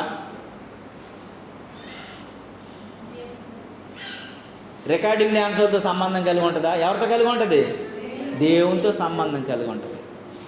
దేవునితో సంబంధం కలిగి ఉండి దేవుని యొక్క సారూప్యాన్ని ధరించుకొని దేవుని మాటిని ప్రజలను పరిపాలన చేయగలిగినటువంటి పద్ధతిలో ఉందట ఆమె. దేవునికి స్తోత్రం కలుగును గాక. అలాంటి వ్యక్తితో ఎవరు సంబంధం కలిగి ఉన్నారటండి? ఇస్సాకారు గోత్రీకులు. నీవెవరితో ఆయన సంతోషంగా ఉండడానికి, ఆనందంగా ఉండడానికి, ఆయన వంశం మొత్తం ఆనందంగా ఉండడానికి గల కారణం ఏంటంటే వారు ఎవరితో కలిగి ఉన్నారంటే ఆధ్యాత్మిక పరులతోనూ, ఆత్మ సంబంధమైన పరులతోనూ, భక్తి సంబంధమైనటువంటి వారితోనూ ఆమె ఏం కలిగి ఉన్నారు? సహవాసం కలిగి ఉన్నారు. దేవునితో సహవాసం కలిగి ఉన్నారు. దైవ సంబంధులతో సహవాసం కలిగి ఉన్నారు. కాబట్టినే వారింట్లో ఏముందటమ్మా? సంతోషం ఉంది. రక్షణను గూర్చిన ఉత్సాహ సునాదం వారి కుటుంబంలో వినిపిస్తూ ఉంది, వారి గుడారంలో వినిపిస్తూ ఉంది. నువ్వెవరితో సహవాసం చేస్తున్నావు? చదువుకునేటప్పుడు ఫ్రెండ్స్ డబ్బులున్న వాళ్ళతో, డబ్బులు ఖర్చు పెట్టే వాళ్ళతో సహవాసం చేస్తారు. మంచి పేరున్న వాళ్ళతో, ఉపయోగపడతారేమని సహవాసం చేస్తారు. రాజకీయ పలుకుబడిన వాళ్ళతో సహవాసం చేస్తారు. పేరు ప్రఖ్యాతులు ఉన్నవారితో సహవాసం చేస్తారు. కానీ అంటే ఇస్సాకారు సంతోషంగా ఉండటానికి, ఇస్సాకారు కుటుంబం సంతోషంగా ఉండటానికి, ఇస్సాకారు వంశం సంతోషంగా ఉండటానికి వారి సహవాసం ఎవరితో అంటే దేవుని యొక్క ప్రవక్తతోనూ న్యాయాధిపతితోనూ. ప్రవక్తి ఏం చేస్తుందంటే దేవుని నుంచి అనుకూలమైనటువంటి మాటలను, ప్రతికూలమైనటువంటి పరిస్థితులను వారికి తెలియజేసి దేవునికి అనుగుణంగా నడుచుకోమని ప్రకటించడమే కాకుండా వీరు న్యాయంగాను, ధర్మముగాను, నీతిగాను ఎలా బ్రతకాలో నేర్పించగలిగినటువంటి పద్ధతులన్నీ చూపించగలిగింది న్యాయాధిపతి. అందుకే ఆ న్యాయ విధులను అనుసరిస్తూ నీతిగా బ్రతుకుతూ ప్రవక్తి మాట అనబడినటువంటి దేవుని వాక్యానుసారంగా జీవిస్తున్నారు. కాబట్టి ఇస్సాకారు గుడారంలో ఏముందటమ్మా? సంతోషం ఉంది. దేవునికి స్తోత్రం కలుగును గాక. ఇస్సాకారు గుడారంలో మాత్రమే సంతోషంగా ఉండటానికి గల కారణం ఏంటంటే దేవుని మాటకు లోబడి, దేవునికి విధేయత కలిగి, దేవుని చిత్తాన్ని నెరవేర్చడంలో ఇస్సాకారే కాకుండా ఇస్సాకారు వంశము, గోత్రము మొత్తము కూడా అదే పద్ధతులు ఉన్నారు. కనుకనే దేవునికి అనుకూలంగా ఉన్నారు కాబట్టి ఆ పరలోకపు సంతోషము ఇస్సాకారు వంశంలోను గుడారంలోను పుష్కలంగా దేవుడు ఉంచాడు. దేవునికి స్తోత్రం కలుగునుగాక. నువ్వు ఎవరితో సంబంధం కలిగి ఉన్నావు? నువ్వెవలంటూ వారితో సంబంధం సహవాసం కలిగి ఉన్నావు? నీ సహవాసం ఆ క్షణానికి నిన్ను సంతోషపెట్టగలిగిన వారినా, ఆ క్షణానికి నిన్ను ఆదరించగలిగిన వారినా, ఆ క్షణాన్ని నిన్ను గొప్ప చేయగలిగిన వారినా, లేకపోతే నిత్య నివాసి అయినటువంటి దేవునితో సంబంధం కలిగి ఉన్నావా? Relation with God and righteousness, ఆయన నీతిని, ఆయన న్యాయాన్ని, ఆయన సహవాసాన్ని కోరుకునే వ్యక్తిగా ఉన్నావా? లోకమును దాని ఆ యొక్క సంతోషాల్లో మునిగి తేలిన వ్యక్తిగా ఉన్నామనేది మనల్ని మనము పరిశీలించుకోవాల్సిన అవసరత ఎంతైనా ఉంది ఉదయకాల సమయంలో. నువ్వెవరితో సహవాసం చేస్తున్నావు? కొంతమంది సహవాసం ఫోన్తోనే ఉంటుంది. ప్రభువుతో తక్కువ, ఫోన్తోనే ఎక్కువ. కొంతమంది సహవాసము ఎవరితో ఉంటుందండి? వారికి అవసరమైన వాళ్ళతోనే ఉంటుంది. కొంతమంది సహవాసము వారికి లాభకరమైన వాళ్ళతో ఉంటుంది. కొంతమంది సహవాసము ఎవరితో నీ సహవాసం ఉంది? నీ కుటుంబంలో సంతోషం లేకపోవడానికి గల కారణం, ఆనందం లేకపోవడానికి గల కారణం మత్తు, వస్త్రహీనత, సనుగుడు, గొనుగుడు, చీకటి, అంధకారం, విగ్రహారాధన, అల్లరితో కూడా ఆటపాటలు ఉండడానికి గల కారణం ఏంటో తెలుసా? నీ సహవాసం సరిగా లేదు. నువ్వు దేవునికి ఇవ్వాల్సిన సమయాన్ని ఇవ్వట్లేదు. దేవుని వాక్యానికి ఇవ్వాల్సిన సమయం ఇవ్వట్లేదు. వాక్యపు అడుగు జాడల్లో నువ్వు నడవటంలో ఇంకా చాలా నీలో మార్పు చెందలేనటువంటి వ్యక్తిగా ఉన్నావు. ఇంకా మార్పు చెందలేని, మారు మనసు లేనటువంటి వ్యక్తిగా బ్రతుకుతున్నావు. అందుకే మన గుడారంలో ఎప్పుడు దుఃఖమే, ఎప్పుడు బాధే, ఎప్పుడు అంగలార్పే, ఎప్పుడు వేదనే, ఎప్పుడు బాధే. ఎంత తెచ్చినా సిలి చెంచులో పోసినటువంటి ధనంలా అయిపోతూ ఉంది. ఇస్సాకారు గుడారం సంతోషంగా ఉండాలి కారణం ఏంటో తెలుసా అండి? దేవునికి లోబడి దేవుని మాట ప్రకారం నడవటం బట్టి. దేవుని నామానికి మహిమ కలుగునుగాక. హల్లెలూయా, హల్లెలూయా. రెండోది త్వరగా నేను చెప్తాను. ఇస్సాకారు గుడారంలో ఎందుకు చూడండి, ఒక మాట ఇక్కడ ఒక మాట నేను చెప్తాను. ఎఫెసీయులకు రాసిన పత్రిక ఒకసారి చదవండి త్వరగా. ఎఫెసీయులకు రాసిన పత్రిక 4:1 మాట ఉంటుంది.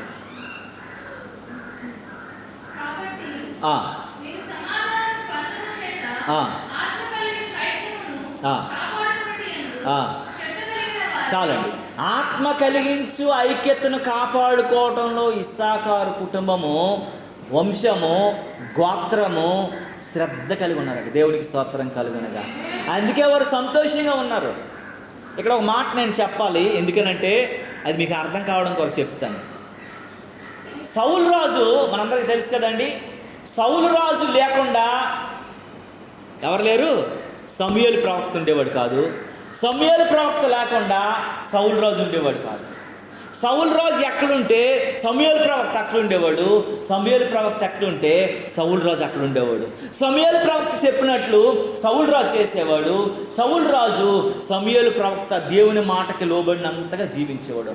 అంతకాలం వారిద్దరి మధ్యలో చాలా ఐక్యత, చాలా సహవాసం, చాలా సంతోషం, చాలా ఆనందంగా ఉన్న తరువాత సౌలు రాజులోనికి ఎప్పుడైతే దేవుని వ్యతిరేకత, దేవుని సంబంధమైనటువంటి వ్యతిరేకత, ఏది? నోవాహు గుడారంలో ఉన్నటువంటి మత్తు, వస్త్రహీనత, యోబు గుడారంలో ఉన్నటువంటి అంధకారం, చీకటి, ఇజ్రాయేలు గుడారంలో ఉన్నటువంటి సనుగుడు, గొనుగుడు, రాహేలు గుడారంలో ఉన్నటువంటి విగ్రహారాధన, అల్లరితో కూడిన ఆటపాట్లు సౌలు గుడారంలోనికి ఎప్పుడైతే వచ్చాయో సౌలుకిని ఎప్పుడు కలవలేదంట. నేను ఆ మాట చదివినప్పుడు నాకు అనిపించింది, ఇంత దూరం అయిపోయాడా సౌలు సమూయేలు అని అనిపించింది. ఎందుకంటే సౌల్ని రాజు చేయడానికి మెయిన్ పాత్ర ఎవరిది? సమూయేలుదే. 40 సంవత్సరాలు ఏలుబడి చేయడానికి మెయిన్ పాత్ర ఎవరిది? సమూయేలుదే. యుద్ధాల్లో విజయం సాధించడానికి మెయిన్ పాత్ర ఎవరిది? సమూయేలుదే. సమూయేలు ప్రార్థనను బట్టి, దేవునితో అడిగినటువంటి దానిని బట్టి సౌలు రాజు గెలుపు పొంది విజయాన్ని సాధించాడు. ఎప్పుడైతే ఇవన్నీ వచ్చేసాయో సౌలు రాజులో దేవునితో సహవాసం, దేవుని సేవకునితో సహవాసం, మర్చిపోయాడు ఎవరితో. ఒకసారి ఆ మాట కూడా చదివితే మీకు నేను ఒకసారి తెలియజేసి నేను ముందుకు వెళ్ళిపోతాను. చూడండి, సమూయేలు మొదటి గ్రంథంలో ఈ మాట ఉంటుంది. ఇది మన వాక్యంలో ఉంది కాదు, కానీ మీకు నేను చెప్తున్నాను ఒక మాట తెలియదు. సమూయేలు గ్రంథము చూడండి, మొదటి గ్రంథము 15వ అధ్యాయము, మొదటి గ్రంథం 15వ అధ్యాయము 35వ వచనం త్వరగా చదవండి.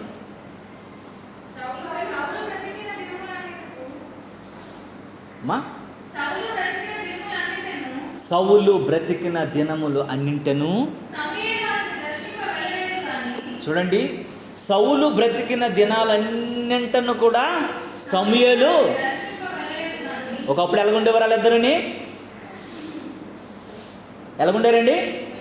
ఒకరంటే ఒకరికి ప్రాణంగా, ఇద్దరు ఐక్యత, అంటుకట్టబడినటువంటి వారు ఉండేవారు. ఇప్పుడంట ఎలా ఉన్నారటమ్మా? చూడ్డానికి కూడా వెళ్ళలేదంట. కింద చదువమ్మా. సౌలును గూర్చి అయ్యో ఎలా ఉండవలసిన వాడు, ఎలాగ దేవుడు నియమించాడు, ఎలాగా దేవునికి భయంకరంగా ఉండవలసిన వాడు, దాంట్లోకి మద్యం వచ్చేసింది, వస్త్రహీనత వచ్చేసింది, చీకటి వచ్చేసింది. ఏమొచ్చిందండి? ఏమొచ్చింది? మరిచిపోయారంట. చీకటి వచ్చేసింది, అంధకారం వచ్చేసింది, సనుగుడు గొడుగుడు వచ్చేసింది, విగ్రహారాధన వచ్చేసింది, చివరికి అల్లరితో కూడిన ఆటపాటలు వచ్చాయి. సమూయేలుకు బాధపడిపోయి సహవాసం మానేశాడంట. ఎప్పుడు కలవలేదంట. కానంట సమూయేలు దర్శింప వెళ్ళలేదు. కానీ సౌలును గూర్చి దుఃఖపడుతున్నాడట, బాధపడిపోతున్నాడట, నొచ్చుకుంటున్నాడట.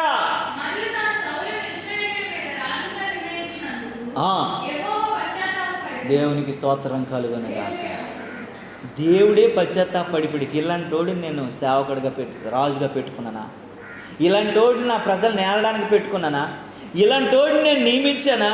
వారి తాతకి ఎప్పుడో ఇచ్చినటువంటి దానిని, ఆ మాటను నేను నెరవేర్చుకోవటం కొరకు ఇలాంటి అసమర్థుడైనటువంటి, పాప సంబంధుడైనటువంటి, లోక సంబంధుడైనటువంటి, చెడు వ్యసనాలు కలిగినటువంటి వాడికి నేను రాజుని చేశానని దేవుడు ఏం చేస్తున్నాడటమ్మా? పశ్చాత్తాపడిపోతున్నాడట. ఈ మాటలు 2 దగ్గరలు 3 దగ్గరలు మనం చూస్తాం. నరులను చూసి దేవుడు సంతాపము చెందునని ఆదికాండంలో రాసి ఉంది. ఇక్కడ సౌలును చూసి దేవుడు పశ్చాత్తాపడుతున్నాడట. ఏ స్థితిలో ఉండవలసిన వాడు, ఎలాంటి సంతోషంగా ఉండవలసిన వాడు, ఎలాగ బ్రతకవలసిన వాడు దేవునికి ఎలా దూరం అయిపోయాడు, సేవకుడికి ఎలా దూరం అయిపోయాడు, ఎలాంటి సంబంధం లేనివాడుగా మారిపోయాడు, లోకాన్ని ఎంత స్నేహించాడు, చివరికి తనకతితో తానే పొడుచుకొని చచ్చిపోయాడండి. చివరి దినాల్లో దేవుణ్ణి ఆశ్రయించకుండా, ప్రవక్తను ఆశ్రయించకుండా ఎవరిని ఆశ్రయించాడండి? కర్ణపిశాచిని ఆశ్రయించాడు. ఇప్పుడు దేవుని బిడ్డ, నీ ఇంట్లో సంతోషం లేకపోవడానికి గల కారణం ఏంటో తెలుసా? నువ్వు దేవునితో సహవాసం చేయట్లేదు.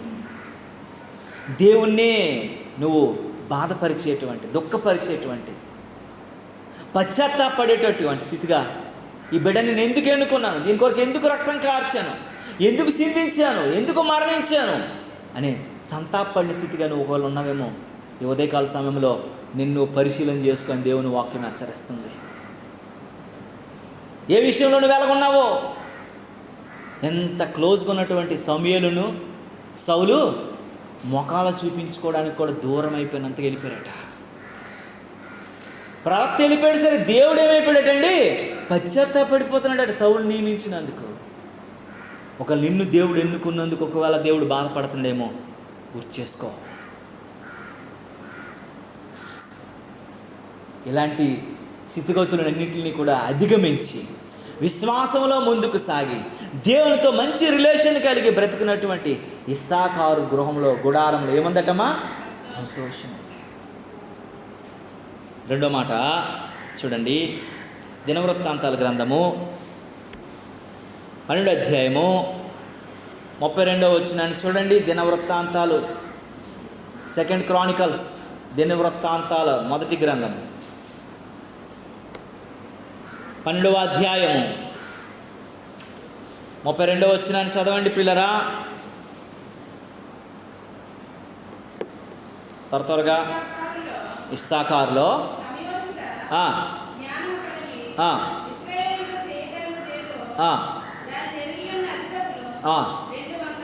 దేవునికి స్తోత్రం. ఇస్సాకారు కంట సంయోచితమైనటువంటి జ్ఞానం కలిగి ప్రార్థన అనుభవంలో ఉన్నటువంటి వాడంట. ఎంతమందిని అంటే 200 మందిని నియమించాడంట ప్రార్థనా పౌరుల్ని. సమయోచితమైన జ్ఞానం కలిగి మనము మన జీవితంలో ముందుకెళ్ళగాలంటే దేవునితో సహవాసం తప్ప వేరొకటి లేదు. దేవునితో నువ్వు ఉంటేనే, దేవుని భక్తిలో నువ్వు ఉంటేనే, దేవునితో సహవాసం కలిగి ఉంటేనే నువ్వు బ్రతుకుతావని ఎప్పుడు ప్రార్థనా ధూపమే, ప్రార్థనా నైవేద్యమే, ప్రార్థనా జీవన విధానమే 200 మందిని నియమించి పడేశాడంట. ఆయన అంత సంతోషంగా ఉండడానికి ఎప్పుడు కూడా ప్రార్థన అంటే ఏంటి?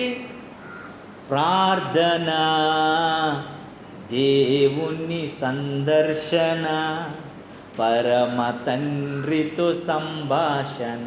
ప్రార్థన అంటే దేవుణ్ణి సందర్శించటం, ఆ తండ్రితో నీవును మాట్లాడటం, సంభాషించటం, మన బాధను వ్యక్తపరుచుకోవటం, మన కష్టాన్ని చెప్పుకోవటం ప్రార్థన అంటే. కలెక్టర్ గారికి లెటర్ రాసినప్పుడు ఇవన్నీ ప్రార్థిస్తున్నాను అని కింద రాస్తాం మనం ఆ దరఖాస్తులో.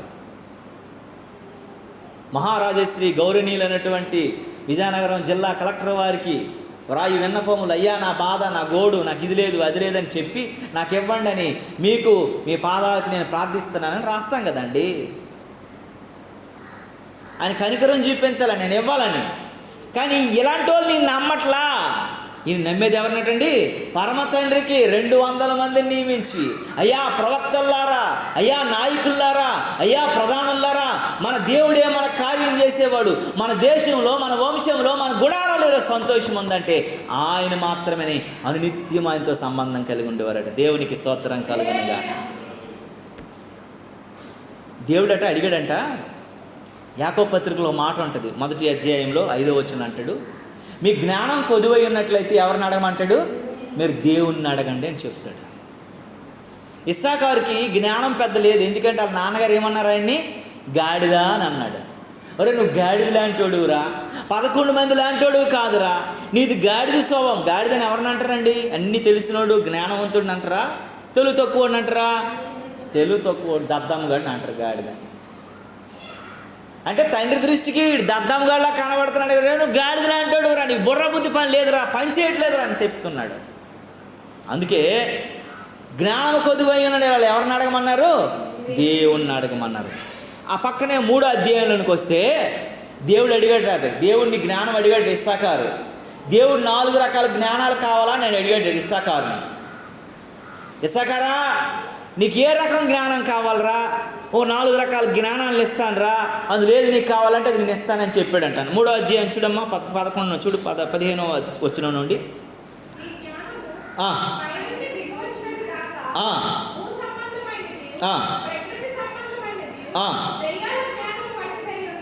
చూడండి, అరే బాబు నీకు ప్రకృతి సంబంధమైన జ్ఞానం కావాలా? నీకు భూ సంబంధమైన జ్ఞానం కావాలా? నీకు దెయ్యాల సంబంధమైన జ్ఞానం కావాలా?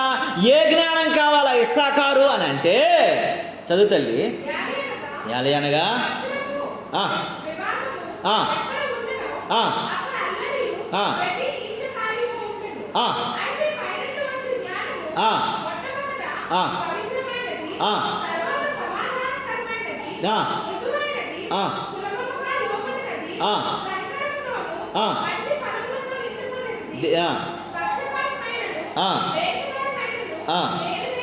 దేవునికి స్తోత్రము కలుగునుగాక.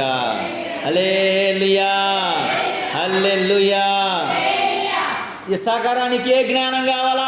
భూ సంబంధమైనదా, ప్రకృతి సంబంధమైనదా, దెయ్యాల సంబంధమైనది, ఏ జ్ఞానానికి కావాలని చెప్పేసి దేవుడు అడిగితే, ప్రభువా ఇలాంటివన్నీ నాకు వద్దు ప్రభువా అనేసి, అనగా మత్సరము, వివాదము ఎక్కడ ఉంటాయో అక్కడ అల్లరితో కూడినటువంటి ఆ యొక్క నీచ కార్యాలన్నీ ఉంటాయి, ఇలాంటివి నాకు వద్దు ప్రభువా, ఇలాంటివి నా దగ్గరికి రానివ్వక ప్రభువా అని చెప్పి 17వ వచనం అంటాడు.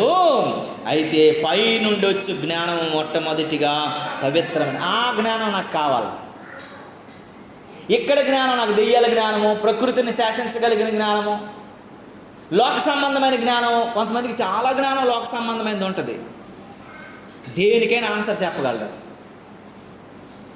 మా ఎలక్స్ ఉన్నాడు, నా కొడుకు ఉన్నాడు కదా, ఆడు ఏది అడిగినా సమాధానం చెప్పగలడు. బైబిల్ అడిగి చెప్పలేడు ఆడు. నేను చాలా దుఃఖిస్తాను ఆ విషయంలో.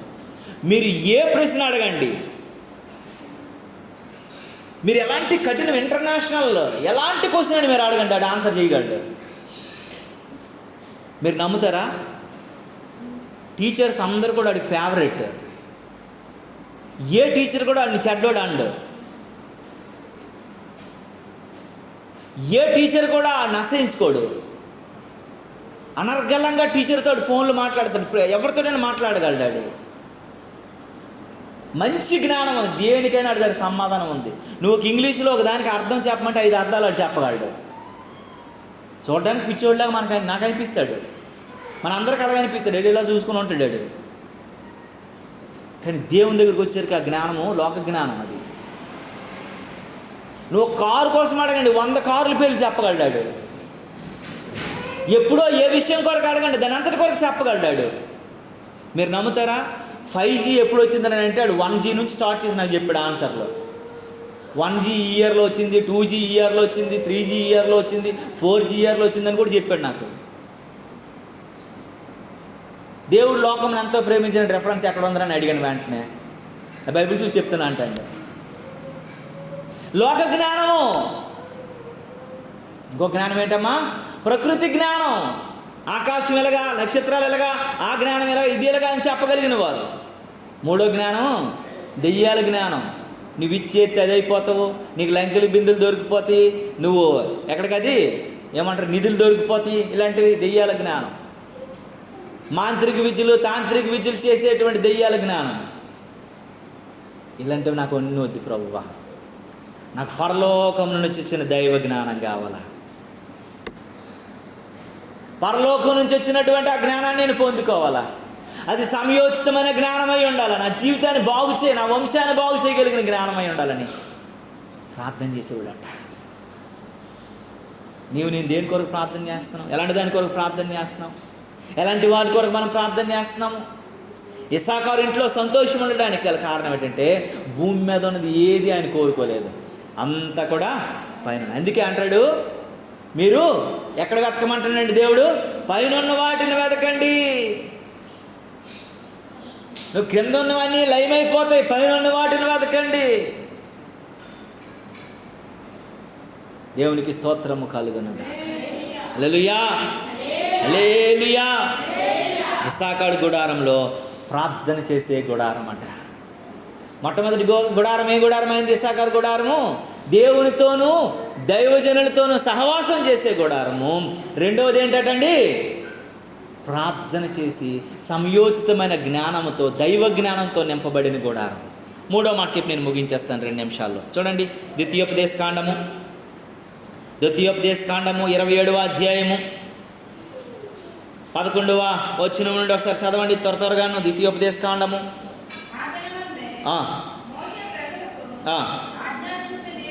ఆజ్ఞాపించినది ఏమనగా,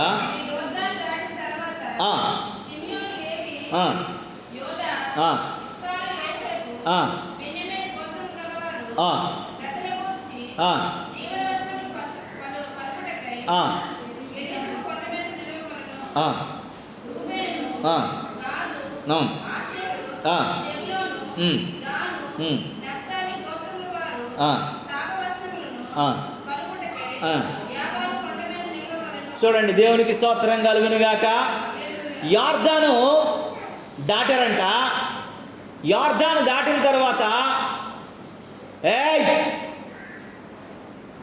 యొర్దాను దాటిన తర్వాత 2 కొండలు ఉన్నాయి అక్కడ. ఆ కొండల దగ్గరికి వెళ్ళి దేవుడు ఈ యొక్క వంశం వారు ఏమి పలికితే అదే జరిగినటువంటి కొండ. ఇజ్రాయేల్ ప్రజలందరూ కూడా 2 కొండల మధ్యలో ఉంటుండగా వారందరూ నిలిచొని ప్రభువు ఏం పలుకుతాడో మా యొక్క భక్తిని బట్టి, మా జీవన విధానం బట్టి, మా జీవన శైలిని బట్టి, మా యొక్క ప్రార్థనా జీవితం బట్టి దేవుడు ఏం చెబుతాడని ఎదురు చూస్తుండగట ఒక 6 ఎవరెవరో 6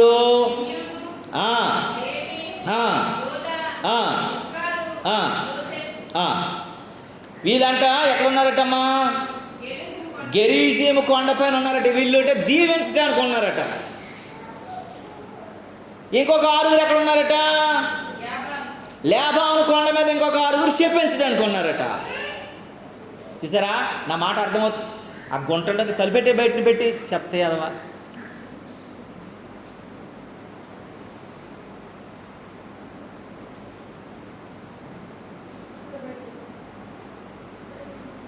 చాలా జాగ్రత్తగా మనం ఆలోచించాలి, చాలా జాగ్రత్తగా గమనించాలి దేవుని వాక్యాన్ని. చాలా జాగ్రత్తగా మనము వాటిని ఆలోచించి దేవుని వాక్యంలో ముందు కొనసాగాలి. ఏంటండి, 2 కొండల మధ్యలో ఎవరు ఉన్నారటమ్మా? ఇజ్రాయేల్ ప్రజలు ఉన్నారు. ఆ ఒక కొండపైన, జెరీబు కొండపైన ఎవరున్నారు? దీవించే వాళ్ళు ఉన్నారట. ఇంకొకటి ఏబాలు కొండపైన ఎవరంట? శపించే వాళ్ళు 6 ఉన్నారంట. అయ్యేసరికి ఈ యొక్క దీవించే కొండపైన ఇస్సాకారు ఉన్నాడట. 5గురితో పాటు ఈయన ఒకడు 6 వాడు. ఇంకా వేరే వాళ్ళందరూ కూడా 6 శపించే కొండ మీద ఉన్నారట. అలాంటప్పుడు ఆయనకు ఒక పరీక్ష. చాలామంది చెప్తున్నారట పక్కన వాళ్ళు, ఒరే వీళ్ళు ఎంతోమంది నిన్ను ఆడిపోసుకున్నారు కదా, ఎంతోమంది నిన్ను తిట్టారు కదా, ఎంతోమంది నిన్ను ఎన్నో మాట్లాడినారు కదా, ఎంతోమంది నిన్ను అవమానపరిచారు కదా, ఎంతోమంది నిన్ను నిందలు వేశారు కదా, ఎంతోమంది నీకు అనరాని మాట్లాడినారు కదా, ఒకప్పుడు వీళ్ళందరూ నీతో ఉన్నోళ్ళే కదా, నీతో తిన్నోళ్ళే కదా, ఈరోజు నేను ఎంతోమందిని అవమానపరిచారు కదా. ఈ కొండపైకి వచ్చి ఇదే అవకాశం వారిని శపించురా అని చెప్పేసి ఇస్సాకారుతో చెప్తుంటే, తండ్రి లాంటి ప్రేమ కలిగిన వాడుగా, తండ్రి లాంటి స్వభావం కలిగిన వాడుగా, దేవుడు నన్ను దీవించాడు, దేవుడు నన్ను ఉన్నతగా ఉంచాడు, నా వంశాన్ని సంతోషంగా ఉంచాడు, ఇంకొకరు అసంతోషాన్ని నేను కోరుకోను. నేనున్న కొండ మీద నుంచి వారిని దీవిస్తాను, వారు బాగుండాలని కోరుకుంటాను, వారి పిల్లలను దీవిస్తాను, వారి యొక్క కుటుంబాన్ని దీవిస్తాను, వారి వంశాన్ని దీవిస్తాను, కానీ వారిని శపించను అన్నాడట. దేవునికి స్తోత్రం కలుగునుగా. అవకాశం వస్తే ఏం చేస్తామంటే మనల్ని ఆ కొండపైకి ఎక్కించారు. నచ్చినోళ్ళు నీ కొండ మీదకి వచ్చి శపించే, ఈ కొండ మీదకి వచ్చి దీవించి అంటే 2 భాగాలు మనం చేసేస్తాం. మనకు నచ్చిన వాళ్ళందరినీ ఒక పక్క, మనకు నచ్చిన వాళ్ళందరినీ ఒక పక్క పెట్టి వీళ్ళందరినీ శపించేస్తాం. వీళ్ళందరినీ ఏం చేస్తాం? మనము దీవించేస్తాం. ఇస్సాకారుకి అవకాశం ఉన్నా సరే, యెహోషువ గ్రంథంలో ఈ మాట కోసం ఆ ఇంటర్ప్రిటేషన్ రాశాడు యెహోషువ. ఇస్సాకారు ఎంత మంచోడని రాశాడనంటే, నాకైతే ఆ మాట ఒకసారి ఆలోచిస్తే, ఇస్సాకారు చూడమ్మా, యెహోషువ గ్రంథం 8వ అధ్యాయంలో ఉంటుంది అనుకుంటా, 8వ అధ్యాయంలో అనుకుంటా, 8:32 చూడు, 32 నుంచి చదువు, 8:32 నుంచి. యెహోషువ లాస్ట్ మాట ఇదే అని నేను ముగిస్తాను. ఒక్క నిమిషం తల్లి. 8వ అధ్యాయము 32 32 చూడు తల్లి ఒకసారి. మోషే ఇజ్రాయేలుకు వ్రాసి ఇచ్చినటువంటి ధర్మశాస్త్ర గ్రంథమును ఒక ప్రతినను అతనికి అక్కడ ఆ రాళ్ళ మీద వ్రాయించెను. అప్పుడు ఇజ్రాయేలును దీవించుటకును యెహోవా సేవకుడైన మోషే పరవశమును ఆజ్ఞాపించినది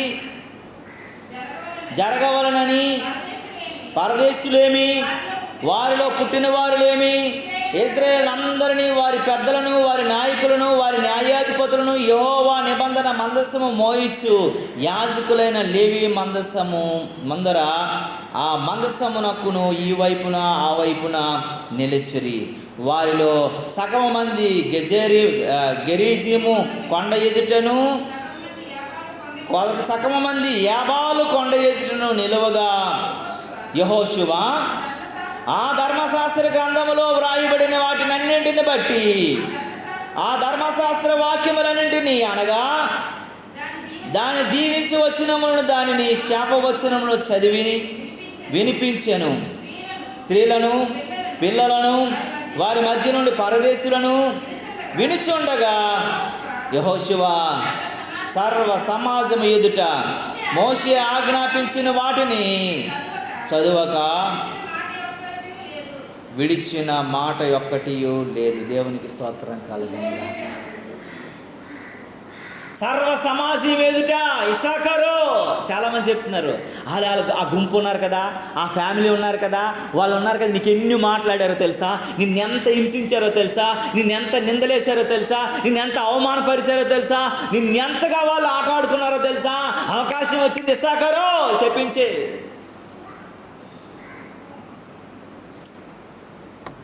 బ్రతకనేయండి అయ్యా, దీవెనకరంగా ఉన్నాయండి అయ్యా, బాగుండే అయ్యా, వారు నా పిల్లలు, వారు దేవుడి పిల్లలైతే నాకు పిల్లలే, నేను నాయకత్వంలో ఉన్నాను, ఈ ఇస్సాకారు వంశానికి నేను పెద్దడిని, నాయకుడిని. నేను అలా చెప్పించవచ్చా? దీవెన తప్ప నా నుంచి శాపం రావచ్చా? నేను దేవునికి భయభక్తులు కలిగిన వ్యక్తిని కదా, ఎవరైనా బాగుండాలని కోరుకునే వ్యక్తిని కదా, ఎలా నేను చెప్పించేస్తాను? అదేయా, వాళ్ళు అనేసారు తెలియక, వాళ్ళు ఉన్నారు అలాగా, వారు అలా జీవించారు. నేను ఇన్ని తెలిసిన వ్యక్తిని, దేవునితో సహవాసం చేసిన వ్యక్తిని, నేను ఇలా ఉండటం అది ఇలాగే అది సభ్యత్వమేనా, అది మంచి పద్ధతేనా అని చెప్పేసి ఏం చేస్తున్నాడటండి, అందరినీ దీవిస్తూనే ఉన్నాడట. దేవునికి స్తోత్రం కలుగునుగా. నిన్నెవరైనా సరే ఏదైనా అంటే, ఎవరైనా సరే తక్కువ చేసి మాట్లాడితే, ఎవరైనా సరే నిన్ను చిన్న చూపు చూస్తే, ఎవరైనా సరే నిన్ను అవమానపరిస్తే, వారిని శపించక వారిని క్షమిస్తూ దీవించగలిగిన మనసు నీకుందా? ఎప్పుడైనా ట్రై చేసావా?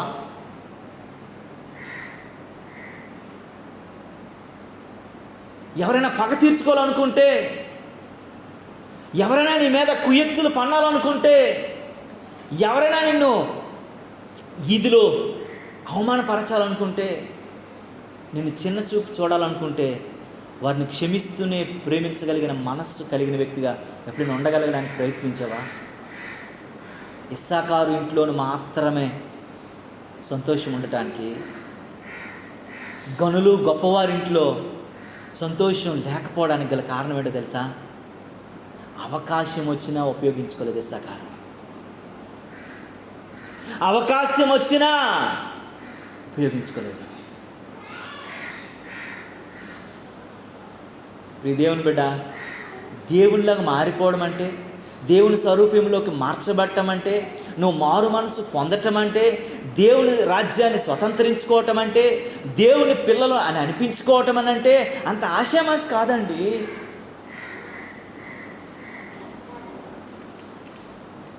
నీ గుడారంలో నిత్యం సంతోషం ఉండాలంటే, ఆర్థికంగా బలపరచబడాలంటే అంత ఈజీ కాదండి. ఇస్సాకారు గుడారంలో ఏముందటండి? సంతోషం. నా యొక్క మెయిన్ వాక్యం మీకు 4 మాటలు చెప్పి ముగిస్తాను.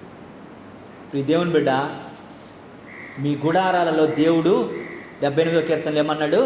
నివసింపజేస్తాను అన్నాడు. గుడారంలో నివసించడం నువ్వు ప్రారంభించిన తరువాత నోవాహు గుడారము మద్యముతోనూ ఏమైపోయిందండి? వస్త్రహీనతతో నిండిపోయింది. ఇంత భక్తిపరుడు, ఎంతోమంది ప్రజలు అంతరించిపోయినా నోవాహు కుటుంబాన్ని మాత్రమే దేవుడు ప్రేమించి ఆదరించి రక్షిస్తే నోవాహు మద్యానికి బానిస అయిపోయాడు. నోవాహు బట్టలు లేనటువంటి స్థితిగతులకు వెళ్ళిపోయాడు, వస్త్రహీనుడు అయిపోయాడు, దిగంబరైపోయాడు. యోబుని సాతానికి ఛాలెంజ్ కలిగిన విశ్వాసంలో దేవుడు నిలవబెడితే, అంతగా ఉంచితే, అంత గొప్పోడింట్లో చీకటి అంధకారంతో నిండిపోయింది, వెలుగులేని పరిస్థితి అయిపోయింది. దీవెనకరంగా ఉండవలసిన వాడు శాపకరంగా మారిపోయారు, చీకటిగా మారిపోయారు. ఏది పట్టుకున్నా చీకటే, ఏది అనుకున్నా సరే అవన్నీ కూడా ఏమైపోతున్నాయండి? అగాధం, కనబడని పరిస్థితే. అంత బాధ, దుఃఖమే, అంగలార్పే. ఇజ్రాయేలు అనేటువంటి ఒక వ్యక్తి కాదు, ఒక దేశం, ఒక వంశం, ఒక జనాంగం ఉండవలసిన వాళ్ళు దేవుని మీద, మనుషుల మీద గొనుక్కొని దీవెనకరంగా ఉండవలసిన వాళ్ళు, ఆశీర్వాదకరంగా ఉండవలసిన వారు, మాదిరికరంగా ఉండవలసిన వాళ్ళు, ప్రపంచానికి మేమని చాటి చెప్పవలసిన వాళ్ళు, వారి సొనుగులను బట్టి సంతోషం లేని వ్యక్తులుగా మారిపోయారు, దీవెన లేని వ్యక్తులుగా మారిపోయారు, శాపగ్రస్తులు అయిపోయారు.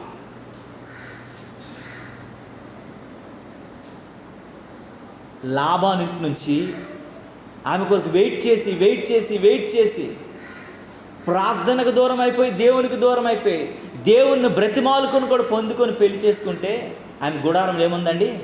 విగ్రహారాధన, అల్లరితో కూడిన ఆటపాటలు, దేవుని సంబంధమని లేవు, దైవ సంబంధమని లేవు. అంత దుఃఖం, బాధ. తండ్రినే మోసం చేయగలిగిన స్థితికి వెళ్ళిపోయింది, భర్తనే మోసం చేయగలిగిన స్థితికి వెళ్ళిపోయింది ఆ గుడారం. చివరికి ఏమొచ్చిందండి? ఆమెకి అకాల మరణం వచ్చేసింది, చచ్చిపోయింది. ఏం సంపాదించుకుంది? ఆ గుడారం ఏమైపోయింది? మరణ వార్త వినిపించబడింది, ఆ గుడారంలో దుఃఖం వినిపించబడింది, ఆ గుడారంలో కన్నీరు వచ్చేసింది. గాడిద లాంటి స్వభావం కలిగిన వాడిని తండ్రి అసహించుకునే ఇస్సాకారు గుడారంలో అంత సంతోషం ఉండడానికి, అంత ఆనందం ఉండడానికి, అంత అది ఆనందం సంతోషం తులతూగటానికి, ఆవరించబడి ఉండడానికి, సంచారం చేయడానికి గల కారణం ఏంటంటే, మొట్టమొదటిగా ఆయన సహవాసము దేవునితోని, రెండోదిగా ఆయన సహవాసము దేవుని ప్రవక్తలతోనే. నీ సహవాసం ఎవరితో ఉంది? నీ సంతోషం ఎవరిలో పంచుకుంటున్నావు? నువ్వెవరితో ఆనందం కలిగి ఉన్నావు? రెండోది ఏంటి తెలుసా? జ్ఞానము కలిగి సమయోచితమైనటువంటి ప్రార్థన అనుభవం కలిగి ఉండటం. దేవుడు ఏ జ్ఞానాన్ని ఇస్తానన్నా అది లోక సంబంధమైతే, ప్రకృతి సంబంధమైనది అయితే, దెయ్యపు సంబంధం, నాకు వద్దు ప్రభువా, అది నాకు అది అంటనే వద్దు ప్రభువా. పరలోక సంబంధం కలిగినటువంటి దైవ జ్ఞానము అని కావాలి ప్రభు అని ప్రార్థన కలిగి దైవ చిత్తానుసారంగా జీవించగలిగిన వ్యక్తి ఇస్సాకారు. అందుకే ఆయన గృహంలో ఏముందటండి? ఆయన గుడారంలో సంతోషం ఉంది. మూడోది ఏందో తెలుసండి? నీ శత్రువులు కదా, నిన్ను బాధించేవారు కదా, నిన్ను దుఃఖపరిచేవారు కదా, నీకు నష్టం సమకూర్చేవారు కదా, నీకు హేళన చేసేవారు, నీకు అవమానం చేసేవారు కదా, ఇలాంటి వాళ్ళని శపించగలిగిన అవకాశం నీకు వచ్చింది. నువ్వు పగ తీర్చుకోగలిగిన అవకాశం నీకు వచ్చింది. నువ్వు శిక్షించగలిగిన అవకాశానికి వచ్చింది. శిక్షకు అప్పగించవలసిన అవకాశం నీకు వచ్చింది. నువ్వు శపించే అని చాలామంది చెప్తున్నా, ప్రేరేపిస్తున్నా, శపించడానికైనా ఇష్టపడక దీవించుకుంటూ వెళ్ళాడట. దేవునికి స్తోత్రం కలిగింది. అవకాశం ఉంది కదా, నోరు ఉంది కదా, బలం ఉంది కదా, శక్తి ఉంది కదా, నేను కొండపైన ఉన్నాను కదా, ప్రజలు కిందన ఉన్నారు కదా అనే అవకాశాన్ని తీసుకోలేదండి. చెప్పించడానికి ఇష్టపడలేదు, దీవిస్తూనే ఉన్నాడు. దేవుని బిడ్డ, నీవు ఎలా ఉన్నావు? నీ కుటుంబంలో సంతోషం కావాలి, నీ కుటుంబంలో ఆనందం కావాలి, నీ కుటుంబంలో దుఃఖమంతా కూడా కనుమరుగైపోవాలి, సంతోషం ఏలుబడి చేయాలనుకుంటే, ఆశీర్వాదం ఏలుబడి చేయాలనుకుంటే, దీవెన ఏలుబడి చేయాలనుకుంటే, నా దేవుడి ఉదయకాల సమయంలో ఇస్సాకారుని మన ముందు పెడితే చూపిస్తున్న మాట ఏంటో తెలుసా? ఎలాంటి పరిస్థితి వచ్చినా నువ్వు దీవించగలిగిన వ్యక్తిగా ఉండాలి తప్ప, దీవెనకరమైన మాట నీ నోటంటే రావాలి తప్ప, శాపకరమైనది రాకూడదని దేవుని మాటలు హెచ్చరిస్తున్నాయి. దేవుని నామానికి మహిమ కలుగునుగాక. చివరిగా ఒక్క మాట చెప్తాను. ఈ మాట నా మనసులో పుట్టిన మాట నేను చెప్తున్నాను.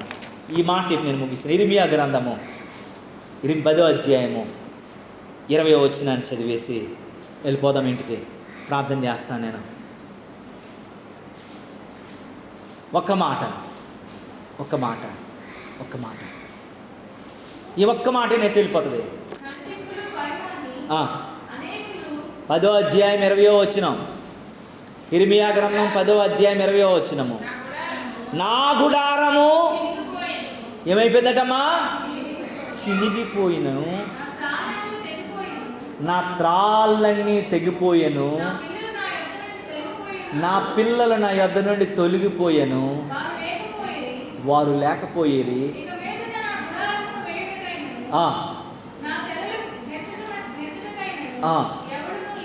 దేవునికి స్తోత్రము కలుగునుగాక. ఈ మాట ఒకసారి నువ్వు జ్ఞాపకం చేసుకోవాలి. చివరిగా ఈ నలుగురు గుడారాలు ఏమైపోయాటని వీళ్ళు బాధపడుతున్నారు, దుఃఖపడుతున్నారు, ఆందోళన చెందుతున్న మాట ఏంటో తెలుసా? ఇర్మియా భక్తుడు ప్రవచిస్తున్న మాట ఏంటో తెలుసా? నా గుడారం ఏమైపోయిందండి? గుడారం వేసుకున్నాను, కానీ గుడారంలో ఏముంది? మత్తు ఉంది, వస్త్రహీనత ఉంది, అల్లరితో కూడిన ఆటపాటలు, విగ్రహారాధన ఉంది, సొనుగుడు గొణుగుడు ఉంది, అంధకారం చీకటితో నిండిపోవటం వలన గుడారం ఏమైపోయింది? చినిగిపోయింది. దానికి కట్టిన తాళ్ళన్నీ ఏమైపోయేవి? తెగిపోయిన పరిస్థితి వచ్చేసింది.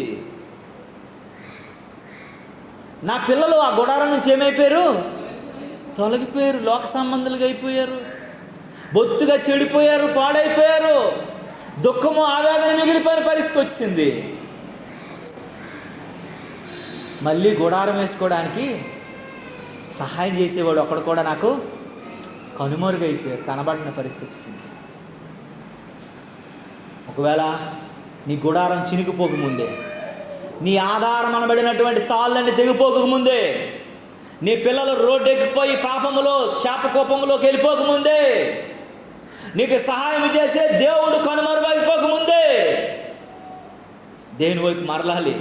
నీ గుడారాన్ని బాగు చేసుకోగలగాలి, అసంతోషాన్ని సంతోషంగా మార్చుకోగలగాలి. ఏలుబడి చేస్తున్న సొనుగుడు గొనుగుడా, విగ్రహారాధన, ఈ సంబంధమైనటువంటి అల్లరితో కూడిన ఆటపాట్ల, మత్తు, వస్త్రహీనత, చీకటి అంధకారం ఏలుబడి చేస్తున్నట్లయితే ఈరోజే ప్రభువా నా గుడారం నుండి దాన్ని తొలగించవా, అది సిరిగిపోకముందే ప్రభువా, ఆ తాళ్ళు తెగిపోకముందే ప్రభువా, అయ్యా నా బిడ్డలు చెడిపోకముందే, పాడైపోకముందే, లోకంలో కలిసిపోకముందే ప్రభువా, సహాయకుడైనటువంటి వారు దూరం అవ్వకముందే ప్రభువా నా గుడారాన్ని సందర్శించయ్యా, నా గుడారంలో అడుగుపెట్టయ్యా, నా గుడారం అలా ఉండకూడదు ప్రభు.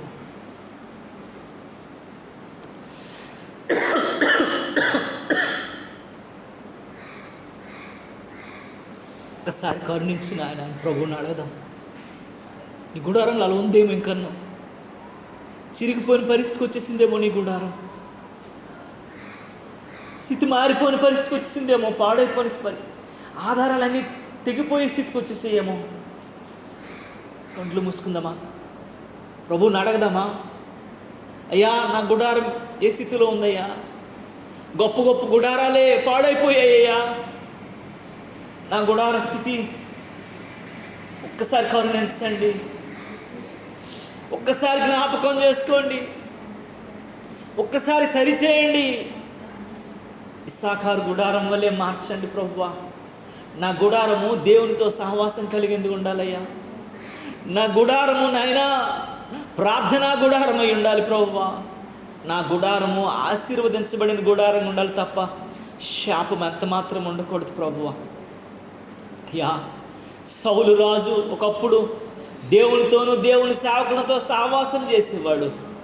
దేవునికి దేవుని సేవకునికి దూరం అయిపోయాడు. దేవుడే సంతాపం చెంది ఎందుకు నియమించానా, ఎందుకు ఏర్పాటు చేశానని పశ్చాత్తాపడే స్థితికి వచ్చేసాడు ప్రభువా. మమ్మల్ని బట్టి అలాగ ఉండక నాయనా జ్ఞాపకం చేసుకోండి, సరిచేయండి, ఇప్పుడే మేము నిన్నకు అప్పగించబడుతుండగా మా గుడారాలని బాగు చేయండి అంటూ ప్రభువుకి అప్పగించుకుందాం, ప్రభువుకి అప్పగించుకుందాం. నా గుడారము నేలకూలే, రోదన విద్యను నే మరచిపోతి, హృదయపు గుడారము నేలకూలే, రోదన విద్యను నే మరచిపోతి, ప్రార్థన బలిపీఠము బాగు చేసి, ప్రార్థన బలిపీఠము బాగు చేసి, కన్నీరు నాలో ఉబికించురావా కరుణామయుండా.